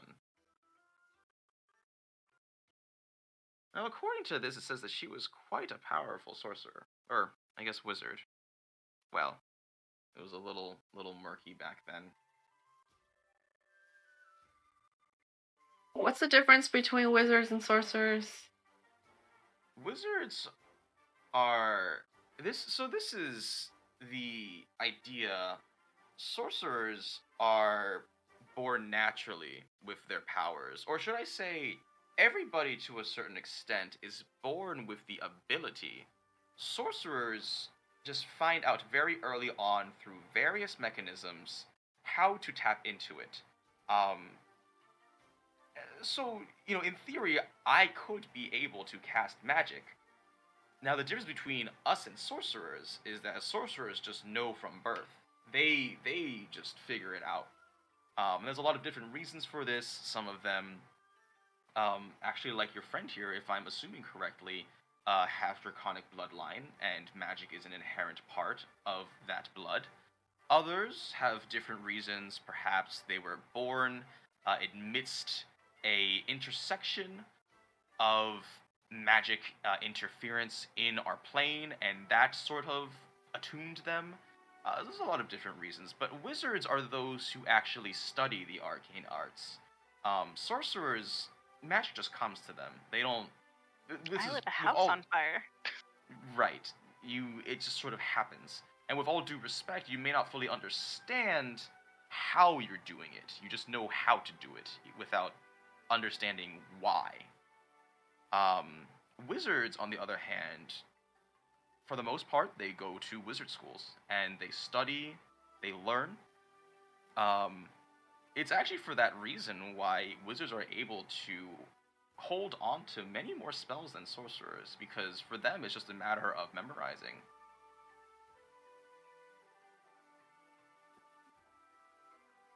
So I would say Inge was definitely a sorcerer. I misspoke in that moment.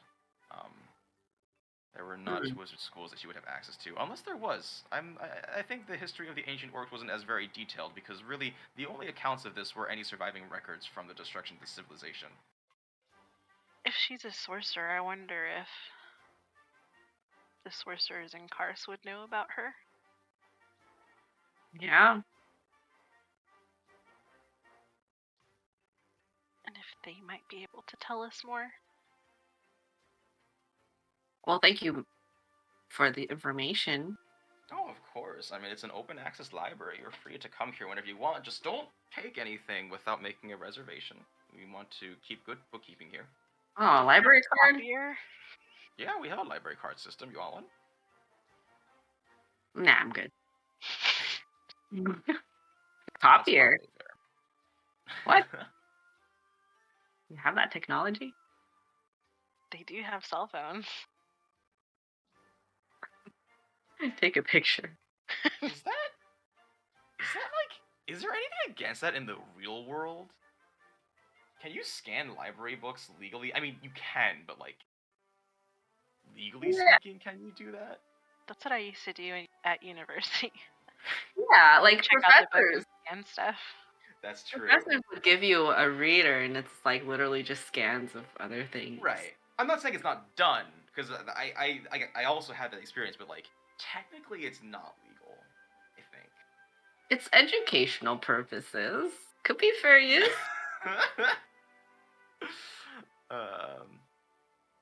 Okay. Just so I can get an idea, you're really looking for like, you're just getting more information on this person, weaknesses. There's this whole spider thing. Okay, I'm just speaking to myself. Just so I can Yeah, and prepare. where we might be able to find her, all that stuff. Yeah, Yeah, 'cause we know nothing about. That's a little more difficult because, I mean, if so, let's just go backwards from this point in time. Imagining I was Inge prior to this, hypothetically speaking, of course, I was asleep in a coffin for many, many years. Now the question is, how did I get into that coffin in the first place? Why would I have gotten into that coffin? How did I know that I would live for this long? How did I even obtain this extended lifespan? I mean, we orcs don't live that long. We came from ancient orcs. It can't be that much different. So I think we can think about that.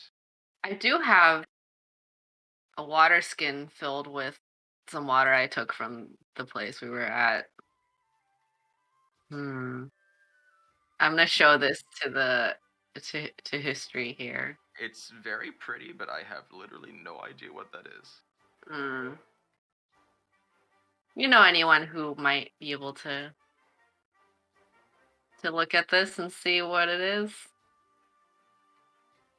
I mean, you could look for an alchemist. You could look for somebody who's well versed in magic. Wait. There's a lot Alchemy of different Steely? ways.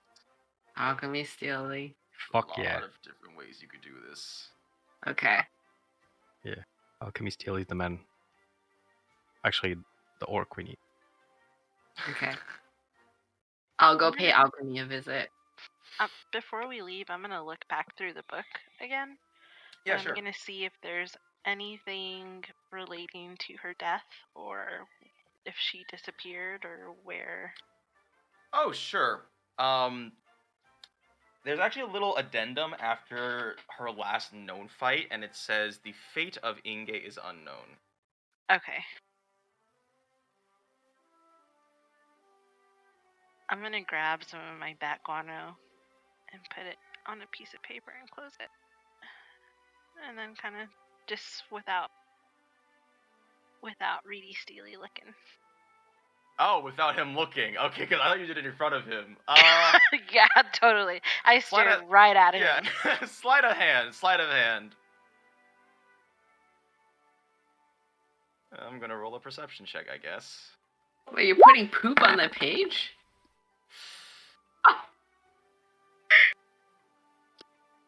It's like a bookmark? I mean, he rolled a 17, but that can't really beat a nat 20, so... Alright, yeah, well, he's not he's, like, explaining to Flinty just some stuff, and just, without looking, you just... Why? Can I ask, like, as the DM, why? Just because. Shaking shit up. Okay. Literally. Alright, yeah, it closes with a splooch.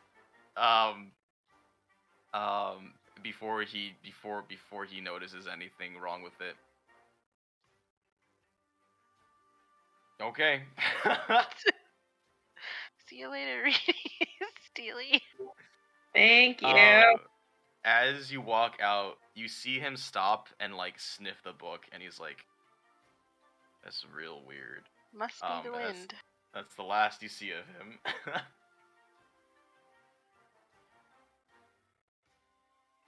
So to the alchemy Steely? Yeah, but we can do the tavern first.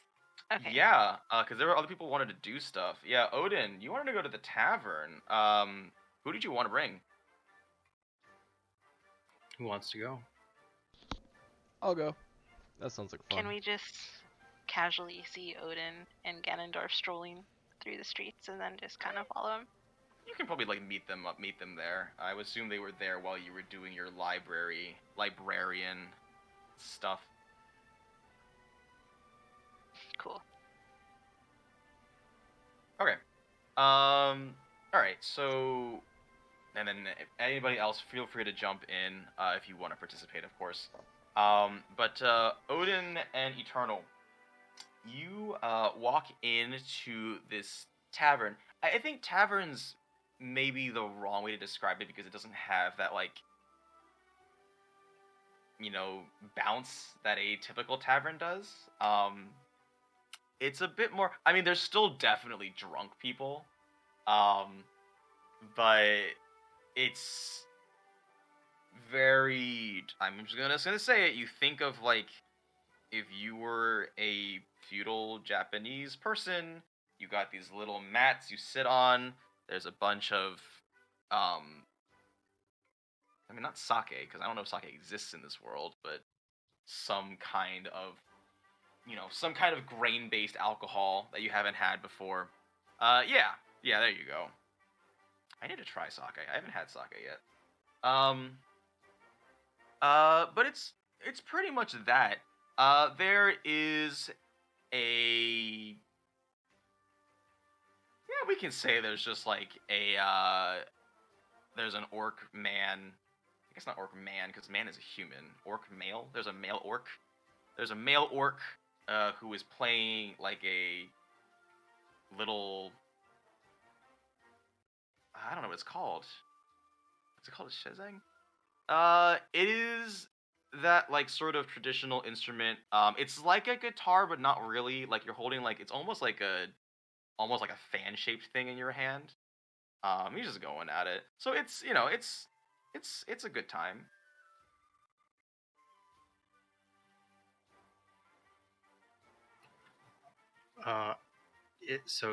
Is there like a bartender person we can talk? Yeah, of course there is. I'll just so you said that it's like quieter setting, right? Not like... Yeah, it's not like very rowdy that you would normally be used to. There are still drunk people doing drunk people stuff.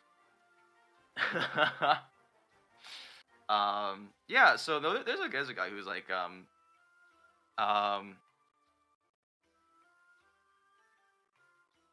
Yeah, he just goes like, yeah. Welcome, travelers. You seem weary today. Would you be interested in a seat? Yeah. Where Okay. where can we seat? Where can we Very seat? good. Right this way. He leads you to a spot. It was like the only two-seated. It was the only spot where there were two adjacent seats available. And on either side, there's like two actually pretty burly orcs that are just kind of. They don't. Their faces don't look intimidating, but their build looks intimidating. Even to Ganondorf. No, stop. Even it. compared to him. Get out of here. Well, they're true orcs. You're only a half-orc, my guy. Dude, built differently. Hey, they can burly can be girly. This is 2021. Burly girly, yes. Yeah. So are you guys all here for the free drinks on Inge? What? Free drinks? Hey, everybody! This guy here says it's free drinks. The everybody cheers, and the head is like, the head.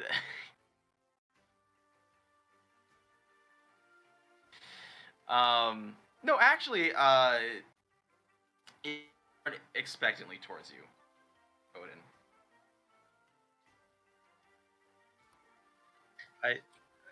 Inge sent us. She said there was free drinks, so we showed up. Who the hell is Inge?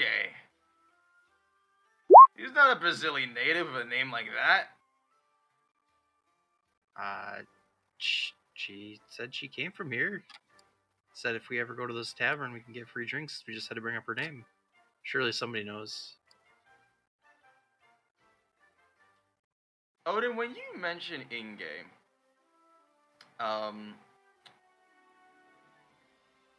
there was one figure that when you walked in, I think went first unnoticed by both of you, because they just don't sit themselves in a way that makes themselves known. In fact, they look as if they don't want to be seen. But this sort of petite-sized orc, this petite orc, female orc, you see her perk up when you say Inge, and then you say it again, and she sort of like side-eyes you. What do? You notice this. By the way, everybody else is like making commotion. Perfect. Like to walk up to this person. Okay. She. So, you know Inge. She's holding a drink in between her hands, and she like kind of shrinks down. When you look at her, she has like sort of like twin tails going on. She also has like really large round glasses, and her dress is just like very casual. Got the whole like t-shirt, legging thing going on, and she kind of just like doesn't meet your eye as you walk up to her.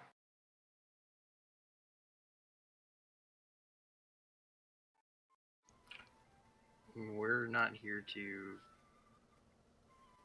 for you. We're looking for some information. Do you know Inge personally? No, it's just... Okay. You can talk to strangers. You can do it. Okay. Do you like history?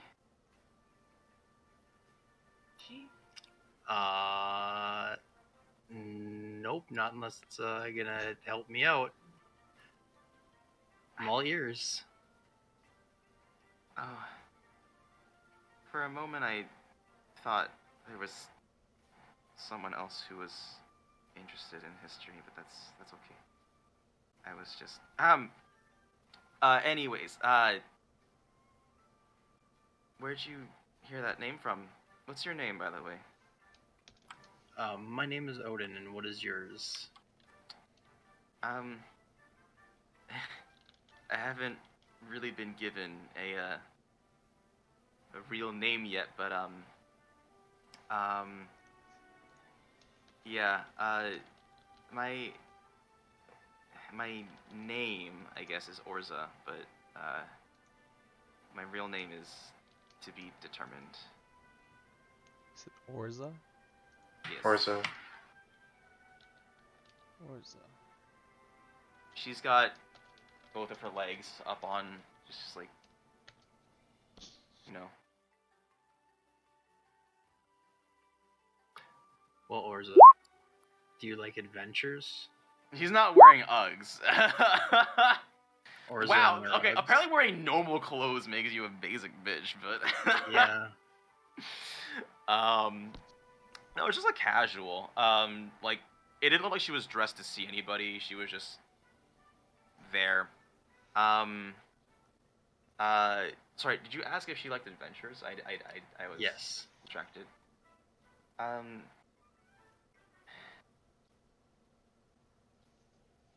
I like reading about them. How about writing about them? That is... She blushes heavily, and she says that is also something that I do. Well, you see, I have this group, and many of them are a little bit dim, and we could really use you to help us brighten up our group a little bit. Balance the stats. We gotta... and we have this thing with the Enge where we kind of like woke her up and stuff. And surely there'll be something to write about. Her eyes go wide, and she says... She actually whispers, and she sort of looks around, like... You found her. For like a split second, yes. Turns out, old people can move really fast. She...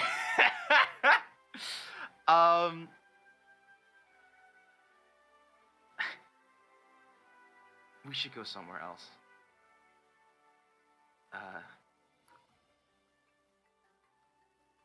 What's like your place? No, well... That's quite forward.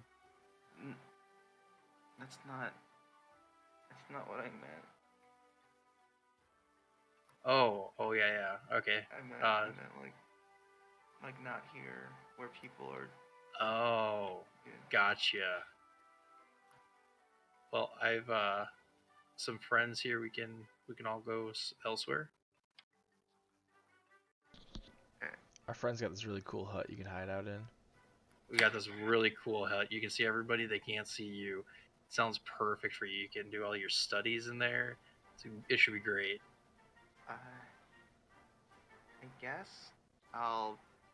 and it's like the moment you see like just the slightest bit of hesitation, you just like grab her hand and walk out the tavern, and you're like, "Hey guys, this is Orza." She's just like, I guess you're like all like, well, I guess Eragon wanted to do something, but we can go back to that one. But like whoever's in this group, you. By the way, Eragon, if you want, you can totally be a part of this. But I will get to your thing. But whoever's in your group right now, she's just sort of like looking like straight down at her feet. And she gives a very meek like,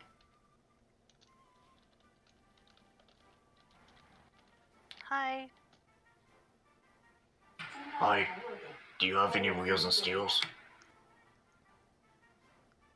Oh, I think I've seen you around. You're Wheelie, right? Yeah.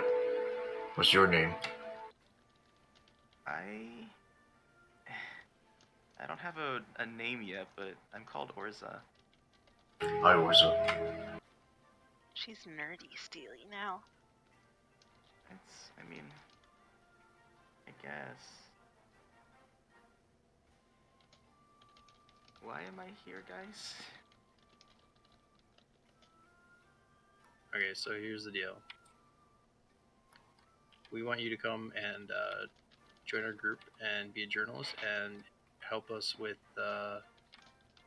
figuring out some information with this Inga person, who I'll remind you is very, very fast. So the reason that I asked to leave was actually, okay. I've had this crazy, like, theory that, so, okay, the thing about, sorry, there's a lot of people. The thing about what I thought, in the history books is that, it just says that her fate is unknown, which is hugely unsatisfying, right? And I read a lot, and it was a phase. I was a little obsessed with ancient orc history, but I ended up reading a lot of stories about them, and a lot of them contradicted each other, but I sort of tied the threads together, and I mean, it's still really hard for me to say this because, I mean, I'm not like a historian. I'm pretty sure if, like, there were real historians, they'd laugh at me, but I always had this theory that, Inge ended up, visiting, or I guess visiting is not the right word, but that she was able to somehow attain immortality. This is the weird part, which is why I think people would laugh at me. I thought that she actually struck a deal with the elves. And maybe not with the elves, but with one in particular. Listening. Before she continues, I'm gonna say Arendelle. That name's not familiar to me, but Fuck. the end of the story goes is that basically the elves dropped essentially like an atomic bomb on their own city. Can I check to see if she's drunk? Yeah, you can check to see if she's drunk. Roll What's it? Perception. What's an atomic bomb? You know what an atomic bomb is. She is not. Actually, when you were back there, she barely touched her drink. Yeah, you know what an atomic bomb is. Natural 20. You invented the atomic bomb. Oh God! Plot twist. I killed those elves. That's why he's not allowed in the gun store. That makes a lot of sense. So it goes is she willingly led the group into the center of the city, and I mean, at that point it was all over. I guess something about immortality just really grabs onto people's hearts, and in exchange for immortality, she would let the elves win with whatever dignity they have left, I guess. I mean, I don't even know. That still doesn't make any sense because why would they nuke themselves, right? But I mean, that was like such a tactical blunder for her to walk into that. It just doesn't make sense for her to have done it given her track history. So I thought that maybe there was something else going on, just between the immortality and this what seemed like a tactical blunder.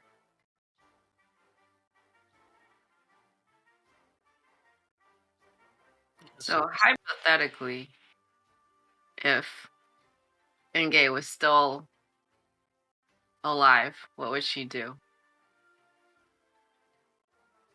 If she were still alive, if I were her, and you don't have to worry about hypotheticals here because, I mean, if she is, then that's just really validating for me. But I think the first thing she would do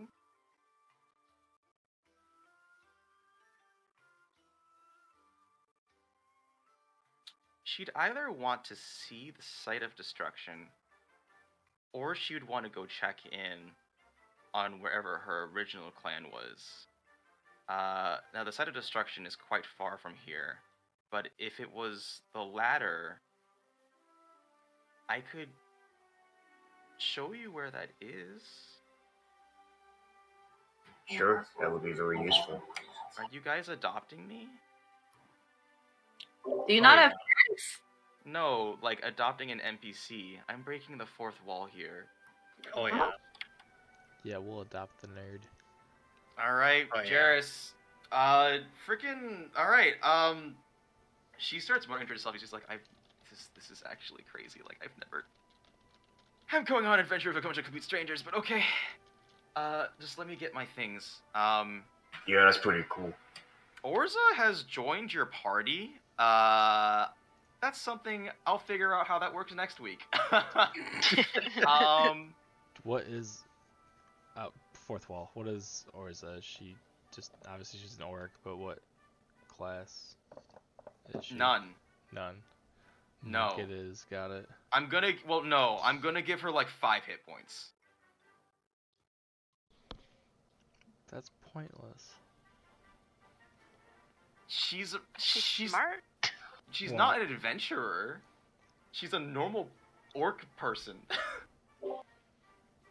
So she's like level 1? She's CR0. She has the stat block Oh. of a citizen. Okay. He's a basic bitch. Okay. Again, I cannot stress enough. Adventurers are like in a league of their own in this world. So she's probably It very gonna much die. is. Like, Well, maybe she just won't walk into dangerous situations. okay. We'll just leave her at the cart like we leave ballers. In the hut.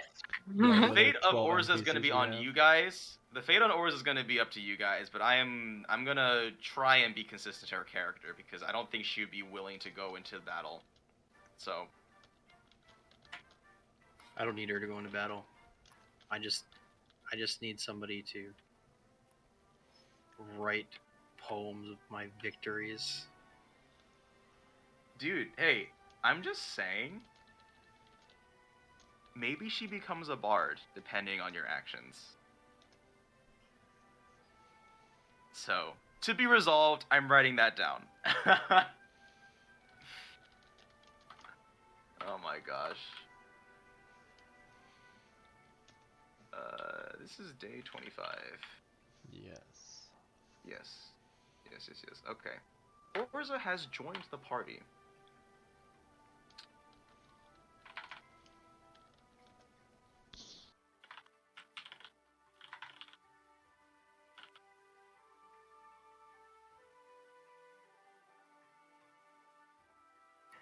Are we talking about the NPC in ESO that goes, I'm full of venom and sap?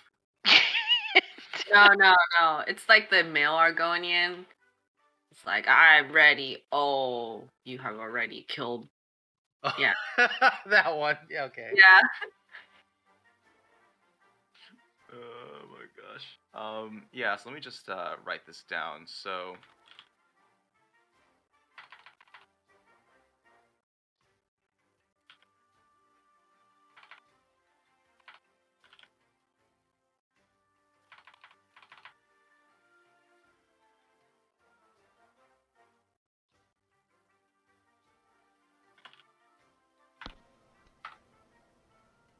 We're gonna be able to take a long rest. Yeah, you before already we- took a long rest. Do you need to take another one? Did Yeah, we what take the a hell long were rest? you doing? Yeah, he said that at the beginning of the session. Oh, I was We got long rest. not we paying should be attention. we should be good. My bad. Yeah, mean, I mean, Flinty I'm got good. punched. But Oh, And I cast. Oh, yes, I do remember that. Okay. yeah, okay. Well, what do you guys want to do next? I will say, don't investigate Inge right away because I would need time to prepare that. But What Eragon know. wants to do. oh yes. Thank you for reminding me, Eragon. Who are you taking to the baths? Who wants to go? Flinty wants to go. All right. I'm gonna put up wanted signs of being gay. Oh my god. Do you remember what she looks like? What do I need to roll to remember? Intelligence, or I guess history. It's like the same. Are you thing. gonna draw a figures. picture? Well, I mean, you already rolled intelligence first, so yeah, you Oh. don't remember what she looks like. Okay, I'm gonna draw her. I the believe it has been posters. established. I believe it's been established that, well, at least not with you guys, but I think Wheelie is like actually an artist, or did I misunderstand that? No. Like, no, as in I misunderstood that, or No, he's an artist. okay, It- okay. It's just that he remembered badly, so I Yes. mean, he's probably gonna be Yes. clearly inaccurate. Yeah, but Eragon, Isarya, and Flinty, and anyone else, I guess. So you're headed over to a bathhouse, and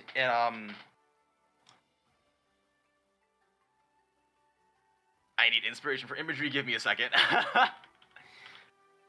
I have an idea, but it's gonna be way better if I can actually see it. Yeah, but it's basically like a. Oh, that was a mistake. I should not have searched that up. Okay, never mind. Google But it's Japanese basically bathhouse. yeah. No, it's like a hot springs, right? And so you walk up, you got the whole wooden look to it. There's like a flap that serves as the entrance, or like two curtain flaps that serve as the entrance. You walk on in. There is a nice old orc lady in her little kimono that sort of bows as you enter. You can see like there's a bunch of places for your shoes to take off.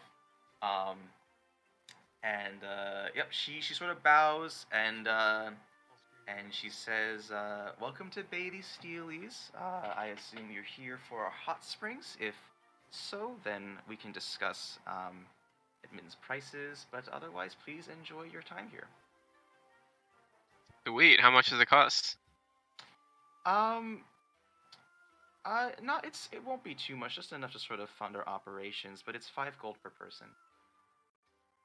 Okay, that sounds good to me. Okay. Yep.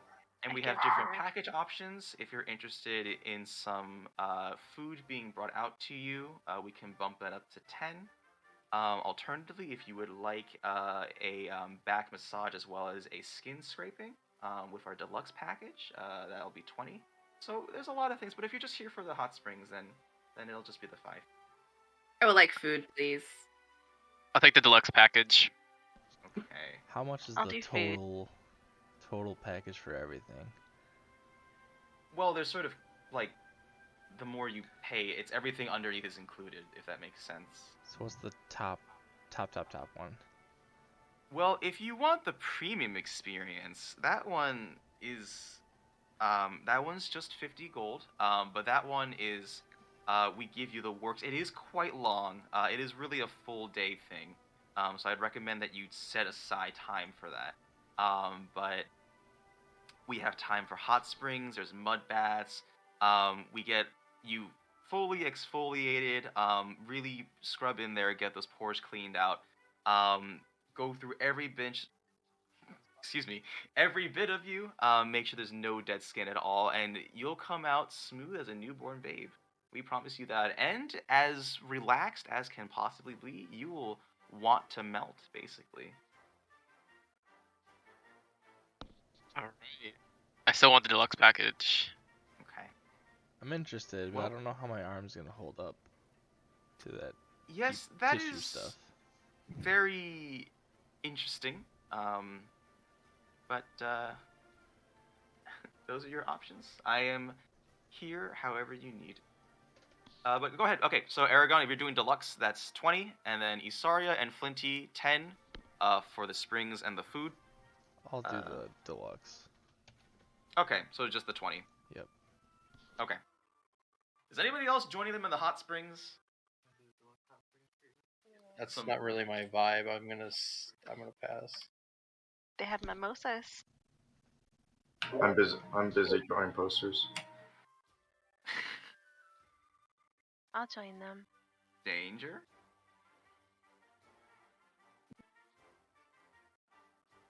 He's very busy in his pop-up clinic, I'm guessing. Nah, Okay. sorry. I was busy with something else. I was watching two things at once. It's my bad. Do you want a hot springs experience? Do you want more ERP? I think I'm pretty good. There's only one person that I'm good. One person, what? I'm okay. What? What's the ERP I'm okay. with only one person? Well, I'm at the hot springs. All right, I'm gonna go to the hot spring. Do I still have my buffoon pantaloon? Yeah, of course you do. Well, you do have to take everything off, though. There are What? changing Everything? rooms. Is Yes, this, it's just... Is this gonna be one of those things where I take off my pants and I never find them again? Well, no, we have secure storage. I can assure you that everything will be here where you left it. I'm gonna go to the hot springs then. Not everything has to be a trap. I know you're adventurers. It's very natural for you to sort of have that danger switch on all the time, but welcome back to civilization. A lot, in case you haven't noticed.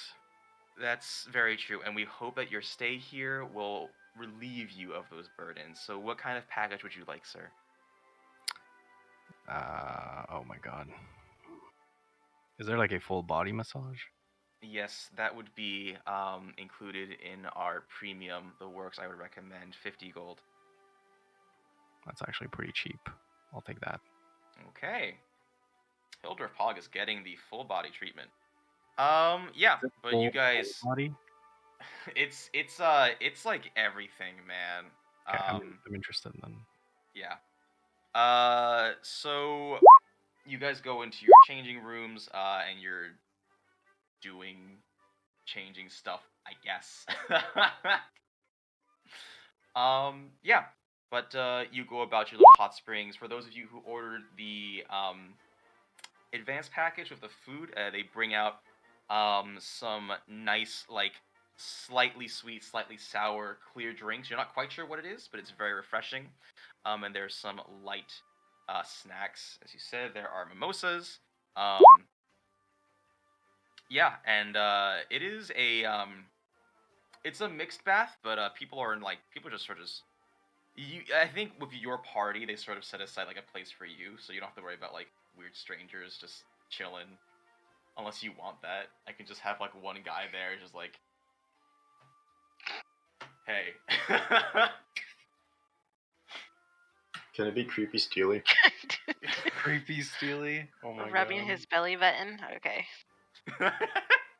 That's It's oddly specific.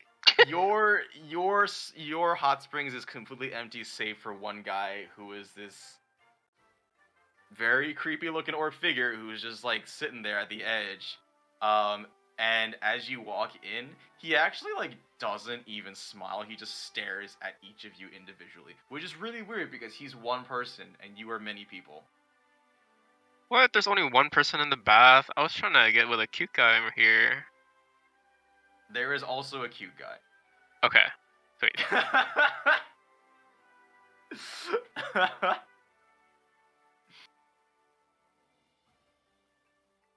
Alright, I'm gonna approach him. Okay, yeah, you approach the cute guy. Okay, he, just head on. You just walk up to him, yeah? Yeah. wait, are we really doing this right now? I was just gonna. Dude, yeah, we're going for it. He's sitting down and he looks up as you approach me. He's like, can I help you or? What's your name?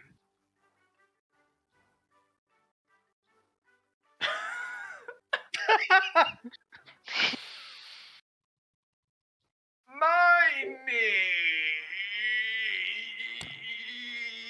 is. You know, Wait. if Wait. Matthew Mercer was our DM, he would have a whole list of names already ready. You know, that's a good point.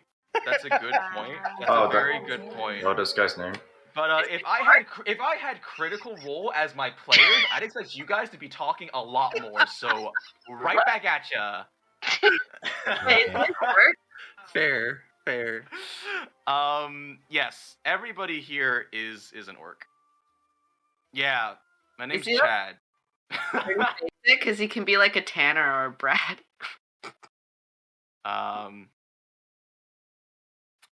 Actually, no. My name is Ch3-Ep6. Steely. Yeah. Do you fletch? Yes. What do you fletch? Like arrows and stuff. We actually run a pretty good business. Let's see. What's your name, Mr. Bold and Brazen? Eragon. Eragon. That's all you need to know. Eragon the Shameless? No, just Eragon. Okay, I'm just saying. Alright. And I want to offer him to come to a private room. Are there private rooms in this? Sure. For you. Whatever you want. Sweet. Let's go. Well, you're very forward, aren't you? Yeah.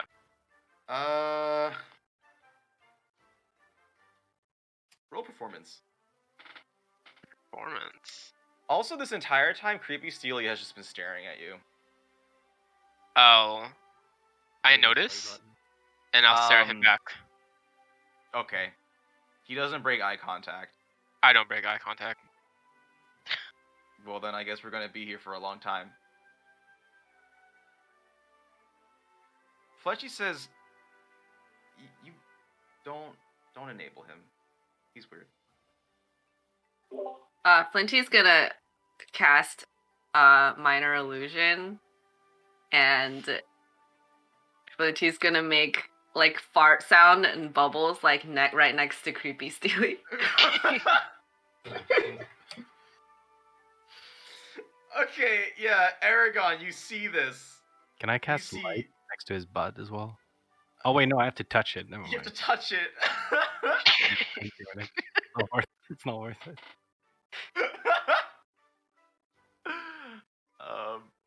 Okay, I guess Eragon is just staring at Creepy Steely. All this stuff is yeah, Creepy is just, he's not break. It's like he's just eyes. And as you stare deeper and deeper into each other's eyes, you form a deep, intimate connection. No, it's just really weird.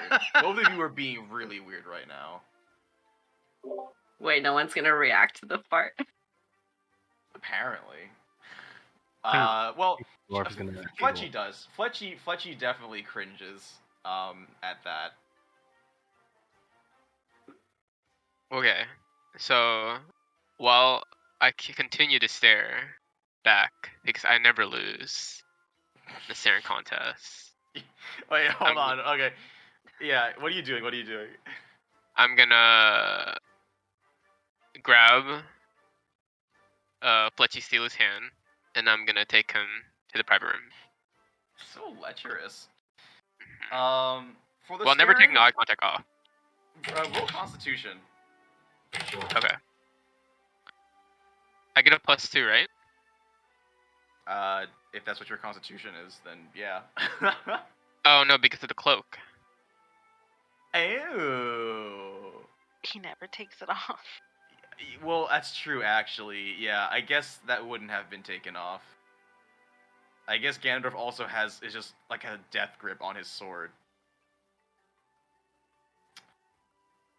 Okay, so you get a +2. Oh, you get a +2 actually. Right.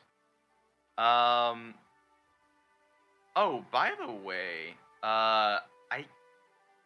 we'll have to resolve that because your Constitution increased. Your health should also increase. Actually, I'm wondering if you change your Constitution to 12 right now, if your health would increase by 6, because it should.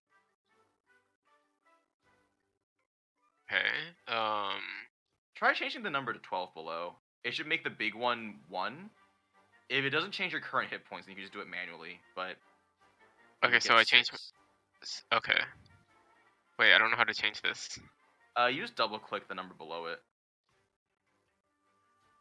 So right now, Constitution, it says 0, and then there's a 10. Oh, okay. Oh, Yeah, so if I do 12? Yeah. Okay, it did not change your hit points, but your maximum hit points is now 43. So you can go ahead and change that. Yeah. Wrong one. It's fine. I can. It's yeah. There you go. There you go. Yeah. Okay. Well, you lost the. Wait, no, you didn't. You won the staring contest. Creepy actually. Well, the thing is, you didn't really win because you just kind of walk out of eyesight as he continues tracking you, as you sort of both of you walk out of the hot springs and into your private room. So I guess you don't really win, but you didn't lose. So that's honestly probably the best outcome with this guy. All right. Koi fish is slightly magical. I think koi fish will be fine. Gonna make Flinty killer koi fish. Yeah. Pog, for you, the complete package is so basically after the springs, there's a mud bath. They do some exfoliation. They scrape all your dead skin off. And after all is said and done, your skin is as smooth as if you were just born. It actually is weird because when dwarves are born, they're very hairy. So maybe it's a little bit of a different experience. And you feel super relaxed.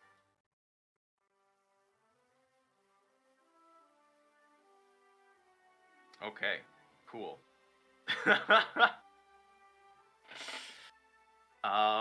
Yeah, but you guys are just, I guess, chilling in the hot springs with a creepy orc. We should mess with this guy some more.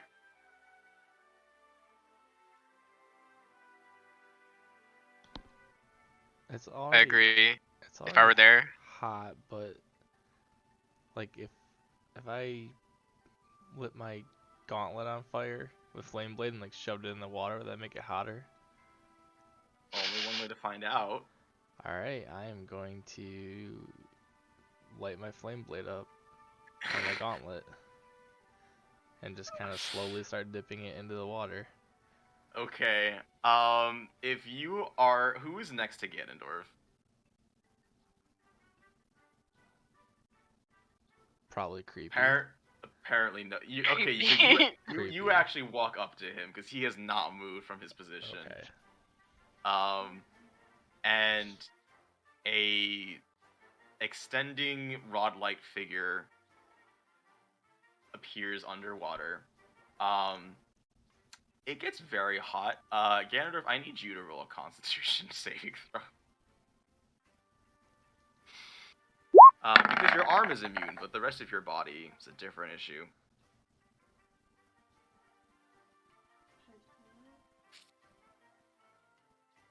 Well, folks. Yes, you did stick your flame blade on the water, and this is what Creepy rolled.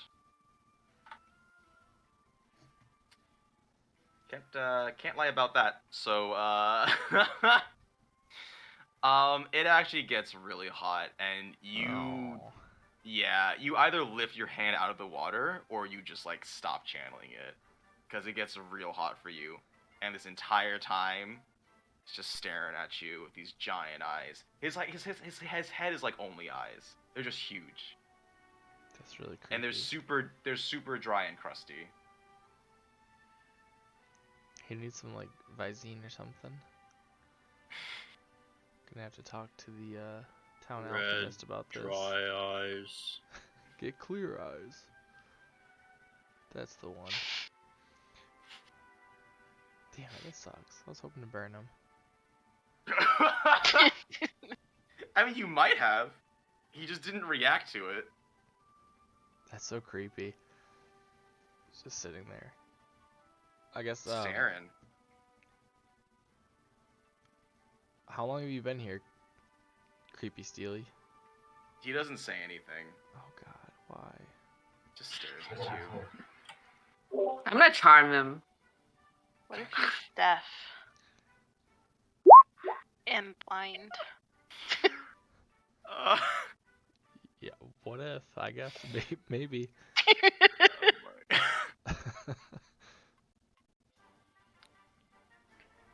What is this guy's wisdom? Not high. Well, he's charmed.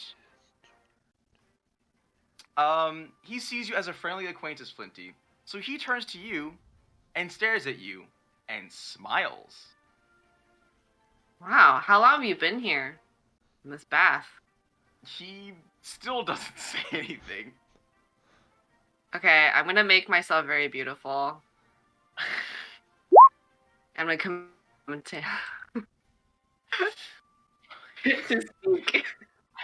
Why are you guys so invested in this character? Do I need to draw a token for this character as well? BBEG revealed. Yes. Alright, he's under your command, I guess. Why? How long have you been in this bath? I don't think he says anything because that's not how command works. Speak.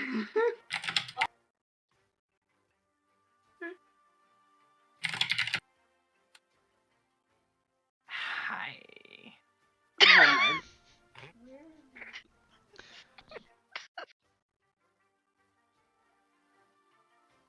How long have you been here? You think Right. Okay, I'm gonna command him to leave. Okay. He stands up and just leaves. Doesn't put on a towel or anything. He just Naked. leaves. Butt naked. And you hear a scream from the receptionist. And then that's it. He leaves, and that's the last we'll ever see of creepy Steely ever again. Well, I solved that problem. Enjoy your bath.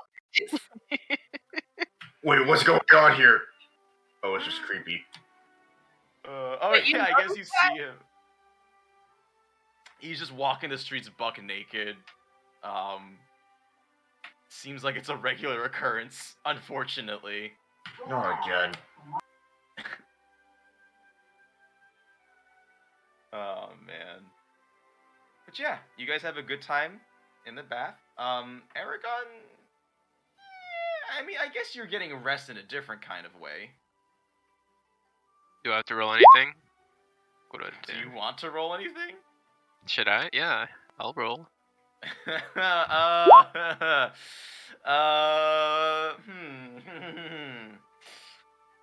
Go ahead and roll. Athletics? Athletics? Oh no. Or acrobatics? Performance. Oh no, look at this guy. Okay. Okay, yeah. I don't know what a 17 means. Okay. Yeah, I don't know what that means either. Or do you? I have a pretty good idea, but I think we should keep it PG.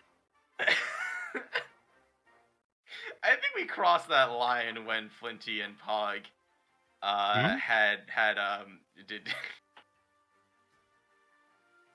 Had the after sex 56 after they times. they wahooed in the wagon more than just a few times apparently. I'm pretty sure we crossed that line several times in Elysia. Because gore and Crossing dismemberment is the okay, line. Oh, but sex is a no-no. You guys don't know what love is. Wahooed in the wagon, dude. I love wahoo being a euphemism. It's just so stupid. Okay, well, you guys have a good time at the spa. Yeah. That definitely qualifies as a short rest if you guys want to do that, I guess. And what do we get back with our short rest? You can roll hit die. I think you only get specific class resources. You don't get back spells and stuff, as far as I'm aware, unless you're against certain classes.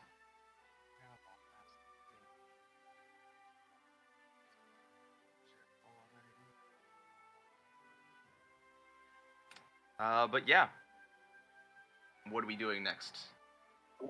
I still want to say hi to Alchemy and see if he knows it's water. Okay, no, that's totally fine. Anybody want to pay a visit to the Alchemist, and then you can take care of your shopping here and stuff too. Oh yes, that sounds like a great idea. I'm just still setting up posters of. Yeah, you guys finish up your spa time, and you walk out, and you just sort of see. There's actually like. I imagine that Wheelie. How did you put up these posters? I have a stack, and I put the papers, all the papers in like one wall of the building. Yep, Instead of that's just spreading. exactly what I imagined. Instead of spreading it out. Yep, it's just you walk out and there's just a wall of posters of. It's a really well drawn orc, but it is not like any orc you've seen, and it is just plastered on a single wall. And a couple of people are walking by. Is like, is there like a promotion going on, or like is this one of those weird promos they do? But yeah, you guys head over to the Alchemist. Yeah. So Flinty, you wanted to check out what was going on with the water, right? Yeah. Okay. You walk on in. There is actually a young female orc, Alchemy Steely, who is currently at the moment just sort of tending to some flowers that are growing. And there's the little ding-a-ling as the bell on the door rings as you guys walk in. And she turns around and she says, "Call me if you need anything." Hi, I have a question. Yeah, she's bent over, and she stands up and she says, what's your question? Okay, so we adventured out to a very mythical place with water with cleansing properties, and I brought back a sample. I was hoping you could tell me more about it. Okay, you giving the sample to her? Yeah, the water skin with the water in it. Okay, she uncorks it, and there is a faint cone glow, from the opening, and, her eyes widen. And she's just like, "Where did you get this?"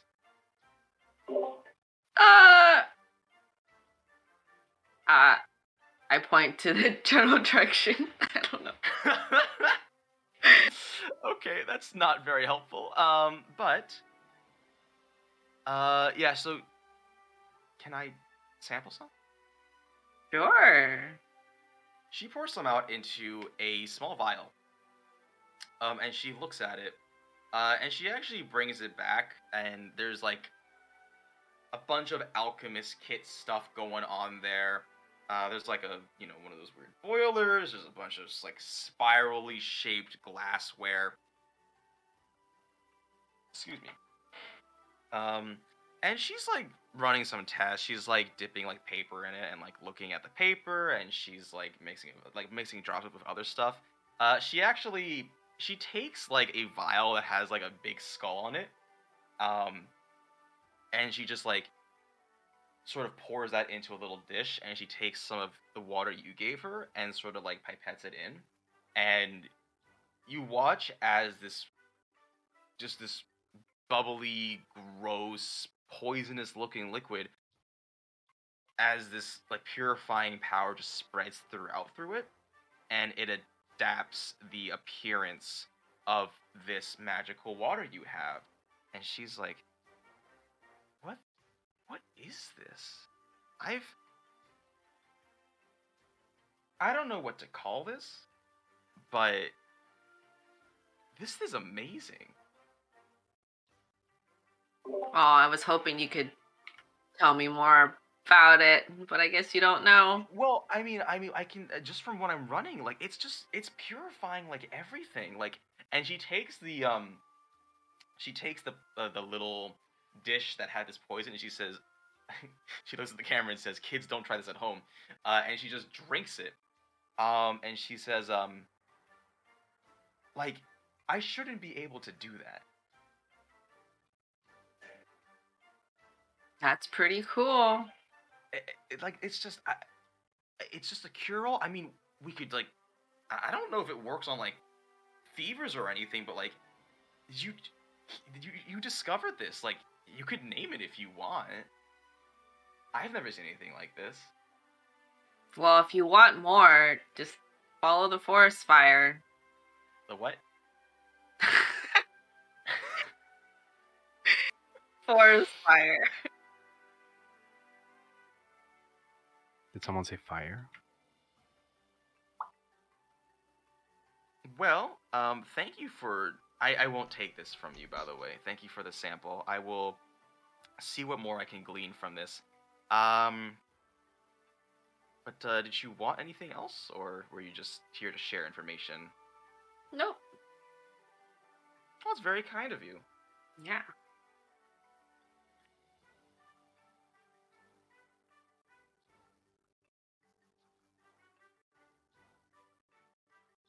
Okay. Are we gonna go shopping? You guys want to? Yeah, if you want to go shopping, you just take the time to go shopping. See Costco, where all your dreams come. Yeah. I'll stick you in there.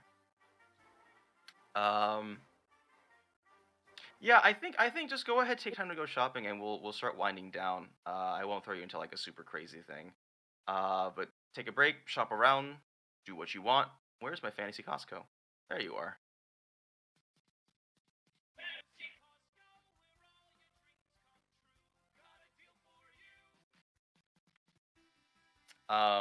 Connor very excitedly waves to you guys as he sees your faces again.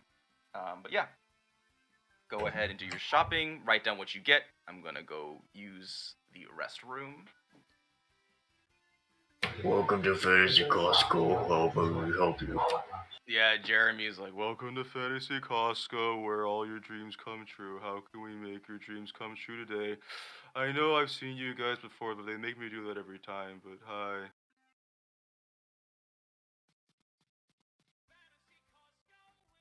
Oh, it loops. It's so short. Alright, let's make it something a little more not awful. What? But I love that song. Okay, fine.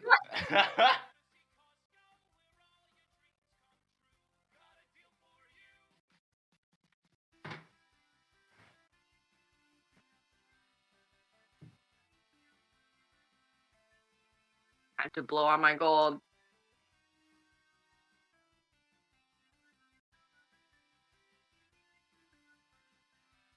It's a weird thing to do with your gold.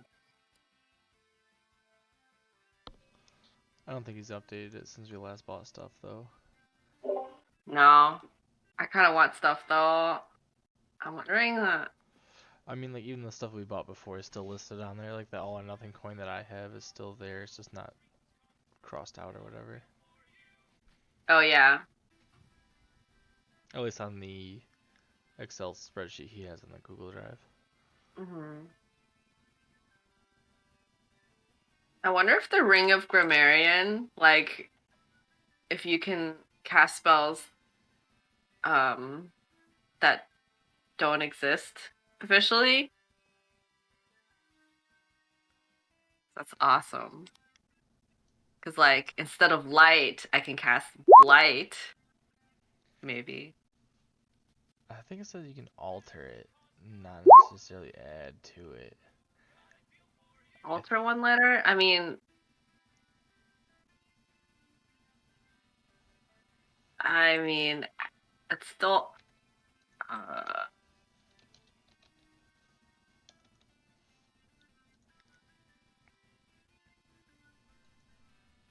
Like, instead of charm person, can I cast harm person? Oh, I don't know.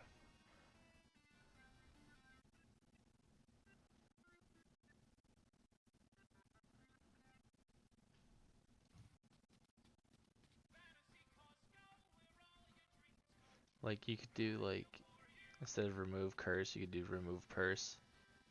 And then it's just like a pickpocketing spell. Yeah.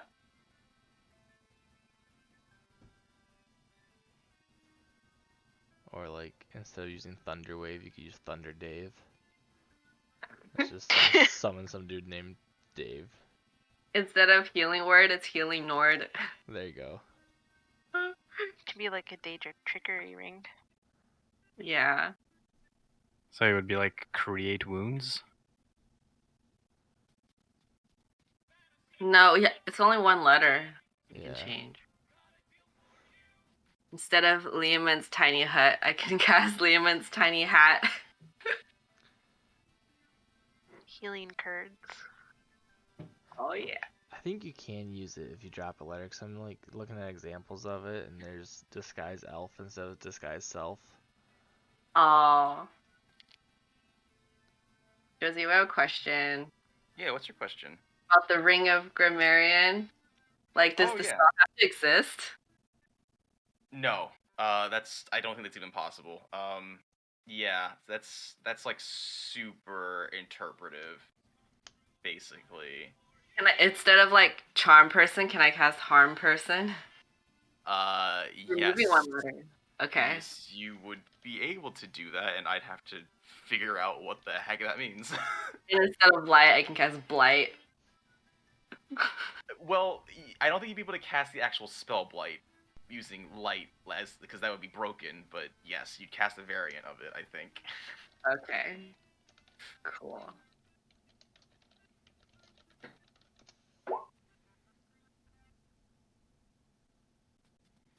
Hey Josie, you haven't updated the sheet, have you, since last time? Not updated by adding stuff, but I mean updating it by crossing out stuff that we've bought before. Did oh shoot! Because I forgot about that. I bought the all or nothing coin, but it's not crossed off, so I didn't know if either you just didn't mark it or if there's multiple. I think I was just inconsistent with Okay. some things. Yeah, I think I was inconsistent because well, I don't think she bought that. I think she got that from the Gashapon. So that's different. Yeah, that one, the Arcane Trickster's Glove. Yeah, I think she Yeah. got that from the Gashapon, so that's a little different. Oh yeah, Nitpicker. No, you didn't get that. I mean, everything else looks. Yeah. Yeah, I'm sorry. I need to do better with updating. I just haven't good. done that. How do you remove gold from the bot pocket? Yeah, I think you have to just clear your clear it. entire thing. Yeah. Yeah. Okay. Effort. Does that do anything? Do you have to type your name? There you go. Wait. I want to buy the Grammarian ring. Sounds like you wanted it. Yeah, and I also want the Straw Mouse's laughing amulet. See, that's a. I'm not gonna say no. Yo, my one-liner game is strong. Yeah, but this may mean I have to raise the bar internally. So, but I'm down for that. I'm down for that. Try me. Yeah.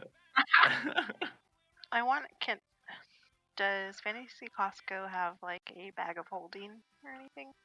Oh yes, yes. I have another spreadsheet for that. I just didn't put it because it's kind of confusing the way it is. Like I'm on the Heathen Horde Google Drive and I'm trying to click on the D&D shop catalog, but it's not letting me. Oh. That's weird. But the bag of holding, we're looking at which price here? Yeah, this is the weird thing about this sheet because it's like which one of these prices am I supposed to consult? Because there's like 5 million prices.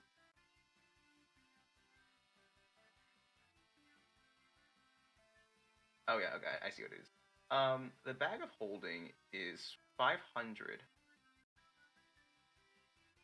Gold. Yes. Okay, let me see. No, it's 500 acorns. You need to collect all Perfect. 500 acorns. Is Can that I get a discount if in I the give D&D shop catalog? Garfield? Yeah, I think so. I don't If think I the bag give- of holding is actually in the list. It's in a different list. I can put it in there though, real quick. Let me do that. Or can we see the other list? Yeah, I can show you. It's just, yeah. Hold on. Let me just move it in here. Okay. It's called D&D magical item prices. The prices that I'm using are the DMPG price, but not all of them have that. But basically, like, it's just weird because like the Dungeon Master's Guide has a bunch of prices, but a lot of them people sort of collectively said they don't make sense given their use value. So the DMPG price is sort of the edited version of the official one. Wait, where are you posting this one at? It should be in the folder again. You might have to refresh it. Oh, okay. I still can't open it. And we're Can using you the open anything in there? PG price. Yeah, I can open everything but the Thread of Fate PDF and the D&D shop catalog. That's so weird. I can open it. Like, try refreshing? Or I don't know why it's like that.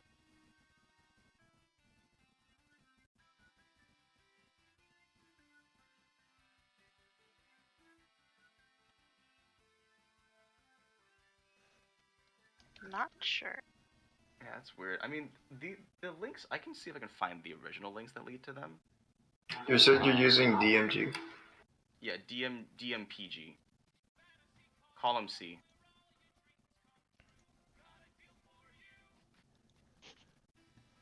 Let me see if I can find the link. Actually, if I just give you the link, will it show up? Like, if I just paste the link into the Discord, will you be able to click on it? Does that work?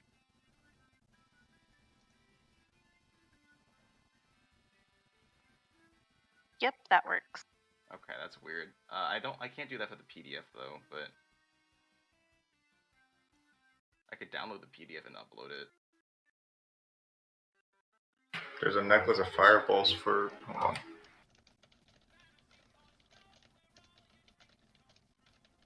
And to answer your question, Isarya, sorry I'm being a little quiet, but yes, you absolutely may. Awesome. How much would I get off if I trade my dragon tooth? That's an excellent question. I'm just gonna hand it over to him so you can take a look at it. Comes from a white dragon.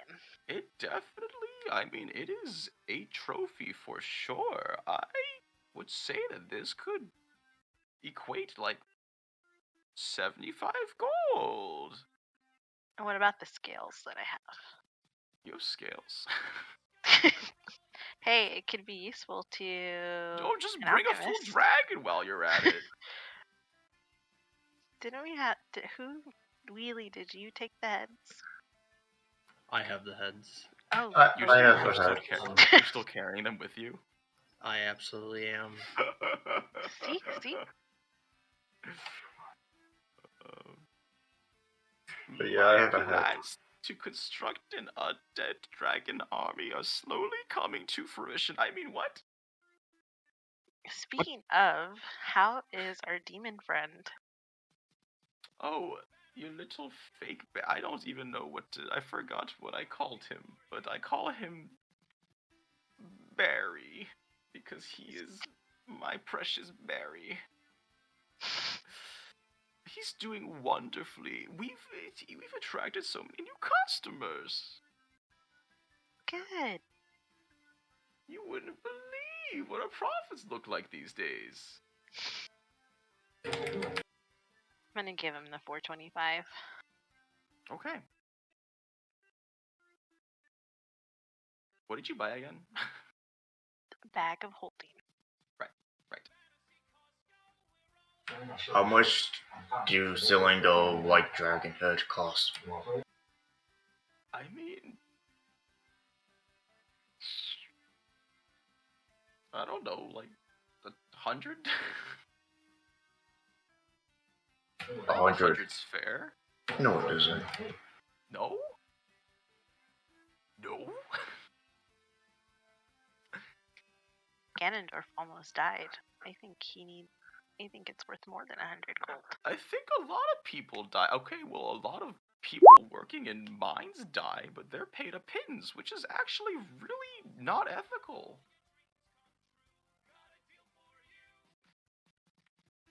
He caught me there. I'm just saying. Like, I'm sorry your friend had to go through a life or death situation, but we're talking business here. Can I just say that there's a prosthetic limb for sale? Yeah. 100 gold. In case somebody needs that, because just never know. You never know who might need a prosthetic limb. Yep. Or a new body. If my arm falls off, I might need one. I know where to find him.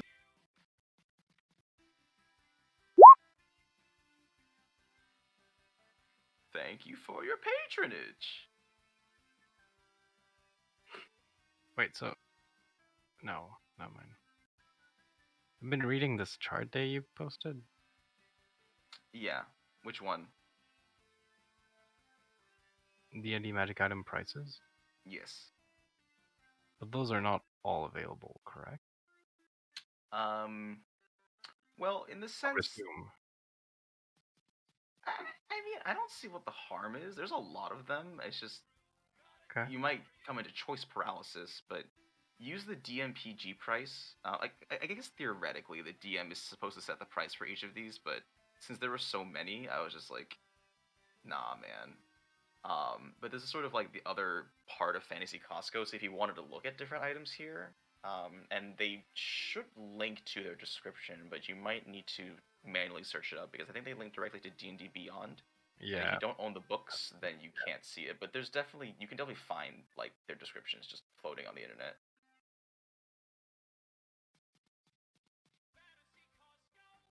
Probably best I look at those at a later time because there's like 5,000 of them, and I would have to. Yeah, there's a search lot of one by stuff one. in there. There's a lot of stuff in there. Yeah, so we're gonna waste the whole session if I read all of them, or we read all of them.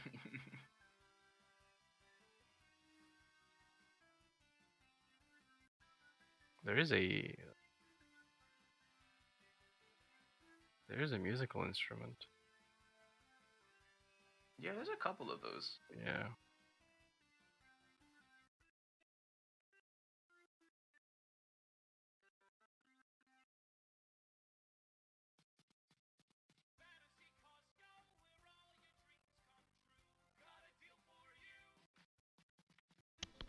Dude, where was this list at before? There's so much stuff in here.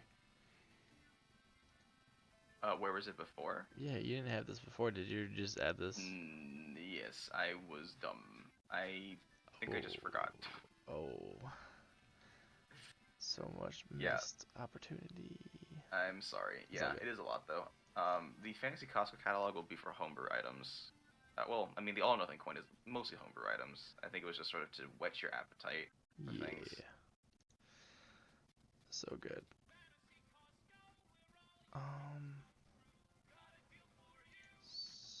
So I think I have some.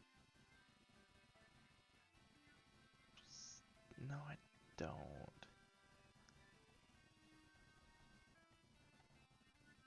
So this, all right. I have this Sword of Sharpness can I talk? I want to go talk to Garfield Okay. and see if he'd be. I want to ask him if he'd be willing to trade for this. Oh, the things that I would do to lay my paws on that. But I'm wondering if you'd be willing to part with it. So deep down, I want to, but it controls me to keep it. So I don't know if there's a way that you could help me get rid of it. I could give it to you, and you could help me get rid of it. It's less about the sword and more about your soul, is it not? I'm a deals warlock, not a decurser. Okay. So I guess can I want to try and give it to him.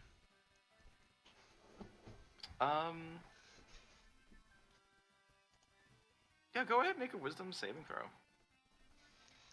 Oh, please, wisdom. Don't fail me now.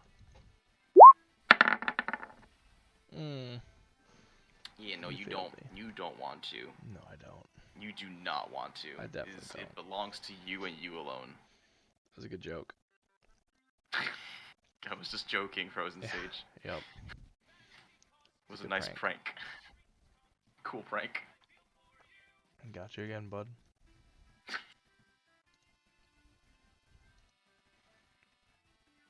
Well, shit.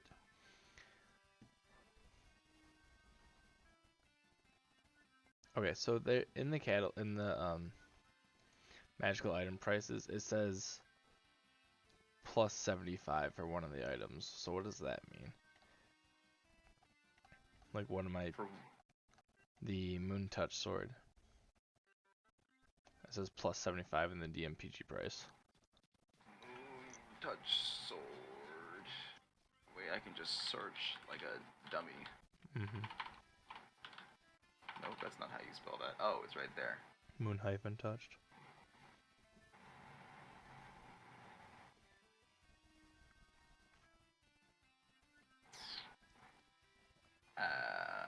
So is that just 75 or? I guess. Let me.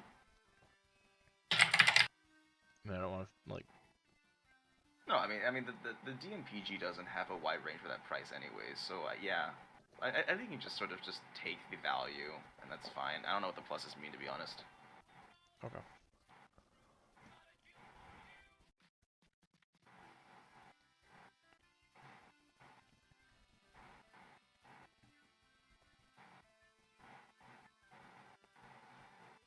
Dang it, that sucks. I really want this. Money?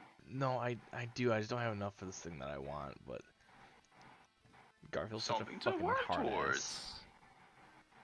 Hey, I'm trying to run a legitimate business here. Yeah. All right, so that's 115. Okay, I'm gonna take all this stuff up to the counter. Pole of angling. What a funny word. It's a fishing pole. Yeah, it is. It's just a funny word. Okay. Yeah. Let me just. I think I wonder how many of these I actually have. The main one to add, or to like that I would need you to add, is the Moon Touch sword for the exact specs for it and like how it works. Yeah, I have the dagger. I'm gonna deal with Wheelie really quick. So I have the dagger of Venom. Oh, it's standard reference document, really?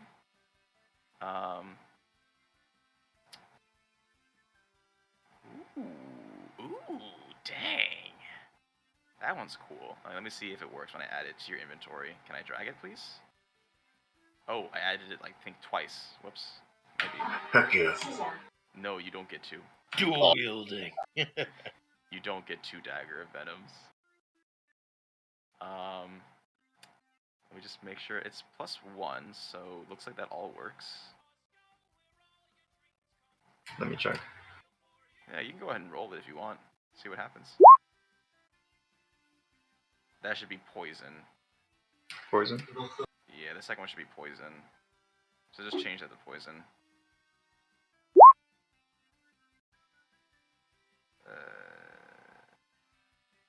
Where's poison?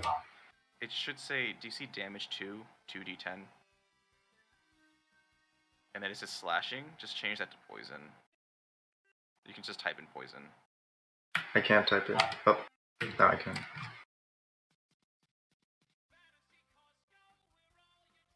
Okay, and then for Ganondorf, the Moon Touch Sword. There we go. The Moon Touch Sword. Moon Touched Sword. Oh, I do have that. Oh, because it has Xanathar's Guide. Oh, that one's cool. Oh, I know what the plus 75 means now. Okay, so What does it mean? the Moon Touch Sword. The Moon Touch Sword basically means it's kind of like an effect that can be applied to any kind of sword. So I think it's plus 75 on top of whatever the price of the sword is. So Oh, so could I yeah. like do it to my great axe that I have then? Well, it wouldn't be able to be applied, and it would have to be a sword. It's not like an enchantment you can apply to. You'd have to buy a new sword that has the enchantment. So it could be like a +1 Moon Touch Sword, which would just be the price of a +1 sword. Are those listed Plus in the here? 75. There should be a +1 sword in there, yeah. I think there's +1 weapons in there somewhere.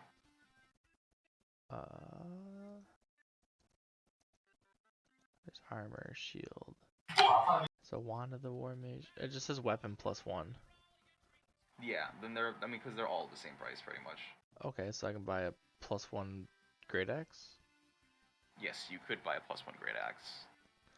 And then for an additional 75, well, it only works on swords, but if it could work on great axes, it would be a +1 Moon Touched great axe. So I can't use it on a great axe. It has to be specifically on a sword. It is a sword specifically, yes. Could you DM me the exact description of it from what you have? That way I can make sure I'm getting this thing right. I can send you a picture. Okay, thank you. I have a question for the big recall. Oh my god, recall Exager's Pocket Guide to Adventuring 3rd edition. Yes. So it says that I gain advantage on a skill check. By skill check, we're not talking about a spell, correct? No. It's going to be like those things that are on your first page, like athletics, acrobatics, all that stuff. Something useful if a teammate is about to do some acrobatics, then they can read a section of the book and get advantage on that, yeah. Okay, then. Okay, I see. So I'm gonna buy the can of, I don't know what that is. Can of Pepsi? Crystal Pepsi? Yeah. Okay. And I'm gonna buy the ring of oh my fucking god. Chloranthy. I believe in you. Yeah, the ring of Chloranthy. Yeah. So at this point I have 4 rings. Is that too much? I know I have fingers. No, see, the thing was, I was debating, because normally in 5th edition, you're supposed to, normally you can only have a max of 3 attuned items, but, I was like, I don't think it's really harming anybody if you can attune as many as you want, honestly. It depends. Some of them have some broken combos, I think. That's true. I don't think the ones I have picked have anything. Like, it's an extra cure wound per day, and it's an extra first spell slot. So I don't think it. Yeah. We'll deal with it if there's a broken thing that happens. Then yeah, for sure. We'll cross that bridge when we get there, I think. But until then. Okay. So yeah, then I'll buy those 2 items, and I'll just remove the gold. From inventory. So it is a can of Crystal Pepsi. Yep. And you crack it open, and it's actually chilled, surprisingly, considering it's just sort of been sitting on a shelf and not like a produce fridge. Oh yeah. Wait, so do I have to drink it for the magic to happen? Yeah, you do have to drink it. Wait, that's pretty cool. Okay, so I'll drink my can of Pepsi then. Yeah, I thought it was Something I would carry around. Like I carry. No. It's a can of Pepsi, man. You crack it open, you drink it, and it's like this black, sweet liquid, Pretty exciting. carbonated. Yeah. And you feel permanently better to cast level 1 magic. Damn. Pretty cool. Wheelie's having a lot of fun swinging around his dagger of venom. I will, please don't play with your merchandise in this or someone could get hurt. What? It's kind of what this group is known for, to be honest. Yeah, I guess it is. Yeah, we just play with magical items like they're toys, and then we burn stuff. I mean, save people. Wait, so what price are we going with? DMPG, column C. Oh. Okay. I can add you the poll of angling. No, I'm off by a couple thousand. You want to bargain? Sure. Yeah, you can do a charisma contest. You're pretty good at those. Yeah, but 1,000's a lot, my guy. You're probably It is a lot. No, I'm saying a couple thousand. Oh, that's more than a lot. Wait, okay, so it's 4,500. How much gold do I have? Not a lot.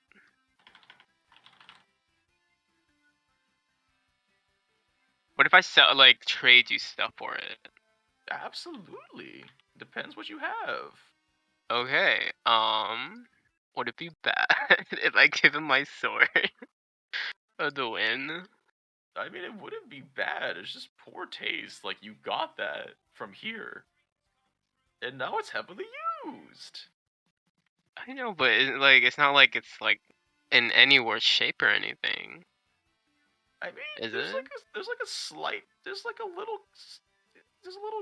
chink in it. So what if I give you this jar of bees? You Oh, also you're gonna want got that that from here.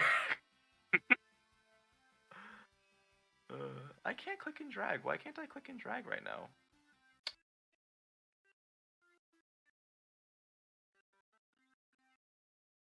Okay. But this flower making magic branch. What do you think? Unique, rare. Hold on. Yes, I will. I'm sorry. I'm dealing with Ganondorf because Ganondorf decided to buy 500 things. How dare you? I bought like 6 things. I'm kidding. My click and drag is not working, so I'm just being whiny. That's fine. Using potions is an action, right? For using those potions. Yes. Or I can do them preemptively. Yeah, you totally can. I mean, if you Okay. know something's happening, you can just be like, oh, take a shot. Did it say what kind of giant strength it was? Hill in parentheses. Okay, you're doing hill. Okay. Yeah. Potion of giant strength hill. You have 8 of those, and we'll just make them weightless because they're pretty. So, in terms of its description, your strength score increases to 21 for 1 hour. And then the Lantern of Revealing.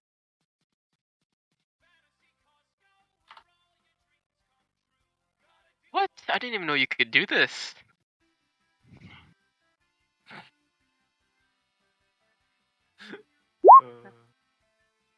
Are you clicking through all your things? Yeah, I didn't even know. Like, I didn't even notice this.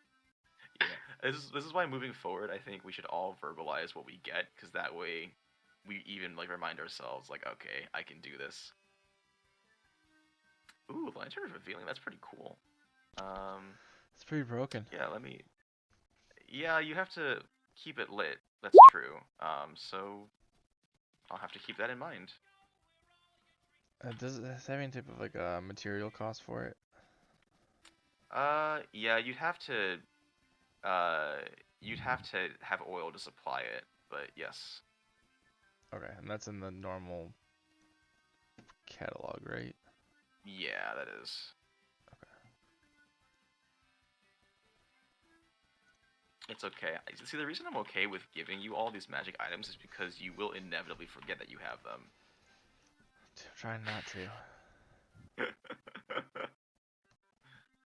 I still haven't used the nunchucks for like a good thing yet. In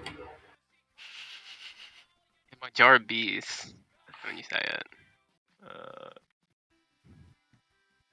Okay, so what is the thing you're trying to buy?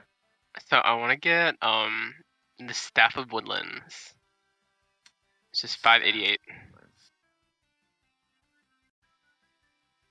How much do you have? That's a good question. I have 2,456.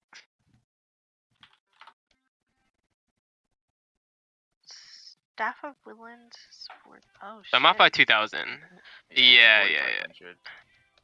But I Oh have my stuff gosh. to trade. This thing is... Okay, I'm just going to read it because this staff can be wielded as a magic quarterstaff that grants +2 to attack and damage rolls and +2 to spell attack rolls. Wow, okay. Damn. It's got 10 charges for the following properties. It regains charges at dawn. Okay, whatever. Oh my god, it didn't work, but it actually did. I just rolled 25 ones. Okay. On a 1, the staff loses its properties and becomes a non-magical quarterstaff. Ooh, wow, that's a crit fail. That's scary. Okay. Spells. You can use an action to expend one of the charges to cast one of the following spells from it. Wow, that's a lot of stuff. And pass without trace for free. Oh my gosh. And it can become a Nice. tree. Wow. Right. And you can become a tree.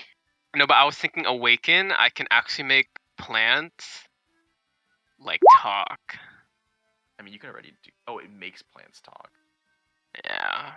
Like people can actually, like other people can commune with them. Yeah.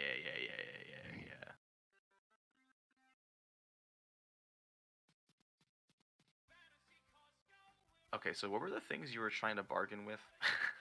Okay, well, they're obviously stuff that you already had. But, I mean... Low price. Low price? How much for the Sword of the Wind? Well, the Sword of the Wind actually is, interesting. Right? Well, you're the seller. Okay.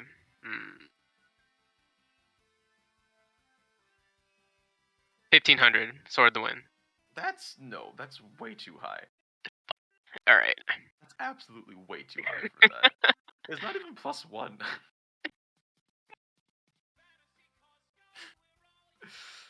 I actually don't know, like, what would be a good, like, price for this. Wait, what do you mean by... I don't even know what +1 means.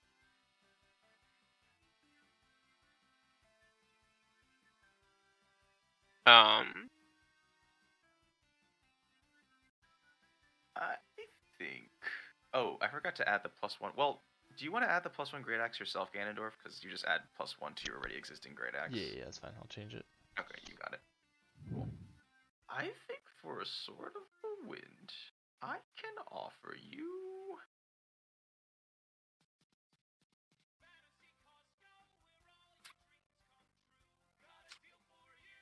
Probably like 150. 150? Yeah. Right. I'll just I mean, keep it. It's a sword that makes little farts. What? It was able to carry, like, me. It literally moves people. What do you mean? Well, your fart weight. Dang. Okay, how about this Liar's Lingerie? What do you think? Did you buy that and then not use it? I haven't used it yet. So it's still in top quality condition. Right. It is. This is just, man, you buy stuff and then never use them, huh? I was waiting for the right time.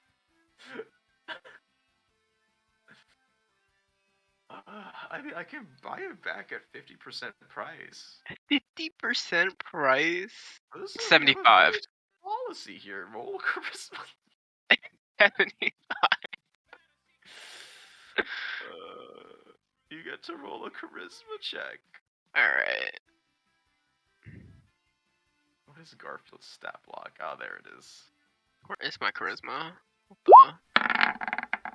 Well, Garfield rolled a 10, so Let's that's a save. go. It's a save, but Fuck. it's fine. It's the same thing. Okay. You've bested me. You provide a very convincing argument there, sir. I'll buy it back at 75% price, which is Right. Just I don't fucking 75 know. times 6. I can't do that in my head. That's just 600 minus 450. 150. 450. Yeah. Okay, 450. I'll Okay. remove Working that. your way up. You know, the Alright. staff will still be there next time. You don't always have to buy it now. I know, but I want it. You know, like when you want something, you just want it. Maybe that's why you never have any money. What do you mean? How do I add gold? 450? No. You have to type your name. Ugh.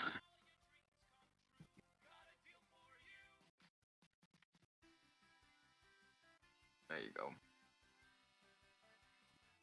Alright. Let's see, I have this flower making magic branch. Now this is a very rare find. You don't see it anywhere else in the world. Are you sure about that? I'm not entirely sure, but I still go by my statement.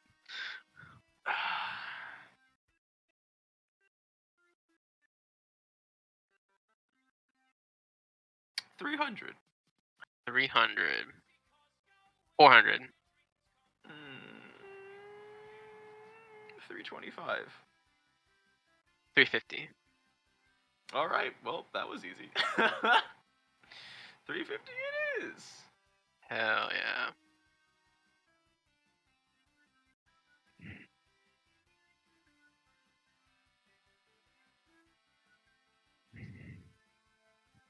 Still 1,200 more to go. Everybody who watches Eragon just like sell all his belongings. Alright. What else can I sell? Alright, I have a bush. You bought that plant from here and didn't take care of it. It's still alive. No, it's not. What? Actually, I don't even remember what this is. It's the blue bleeding heart bush. Oh, that thing. Did you buy that for like 50? Irrelevant, honestly. Like, I'm the new So, owner, new price. That's not how any of this works.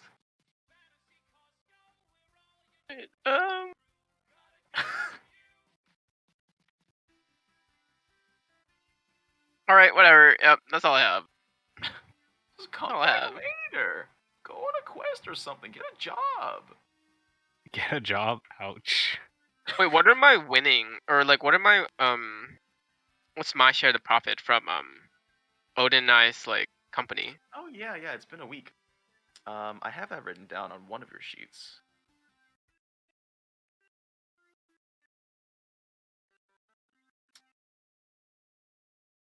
Yeah, so the only thing is that those funds are not accessible until you collect them.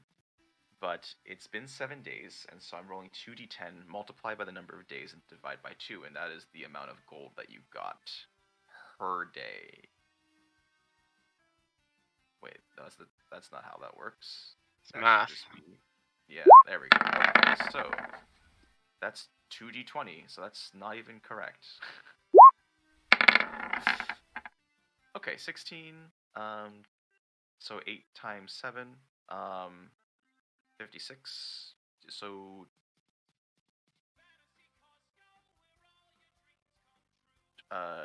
and then I did 56 times 7. Is that really how this works? I guess it is. Wait, no. The way this works out. Well, anyways, I guess that means the total pool is 56. Damn. So, That's not a lot. well, Okay, it's you know, only I'm been- it's not only gonna been get a week. anything. I'm not gonna get anything. Just, yeah. Go ahead. Someone else go. I'm just gonna cry in the corner. You know, we're kind of like in a rush, so What's the hurry? I'm just anxious about this new orc evil lady or something. So You sure weren't anxious when you were looting the rest of that dungeon. I gotta make the money to get. I gotta get that money to buy the new dagger. So I'd say it was worth it. Wait, actually no. I put all that stuff into the. Whatever. It's still a good deal.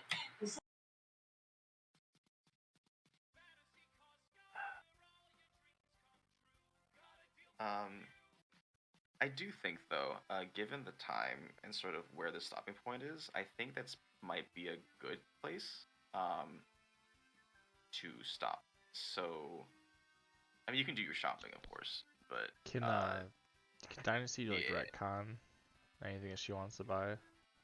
Yeah, of course you can. She went and fell asleep with little one. No, that's totally fine. You guys are perpetually in Fantasy Costco until the next session. That's perfect. So, Which is there's like so many items, and I don't think I know. Like, it would take me a long time to read all of them. So it's a good Yeah. time so we can like no, watch every definitely. week. So, yeah, I think let's call it, and yeah, spend the next week.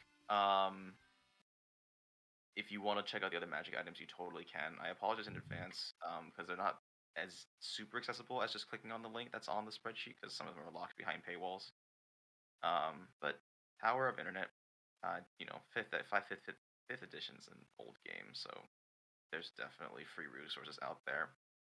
I think the other thing is, and I'll type this in the chat, but you guys definitely leveled up.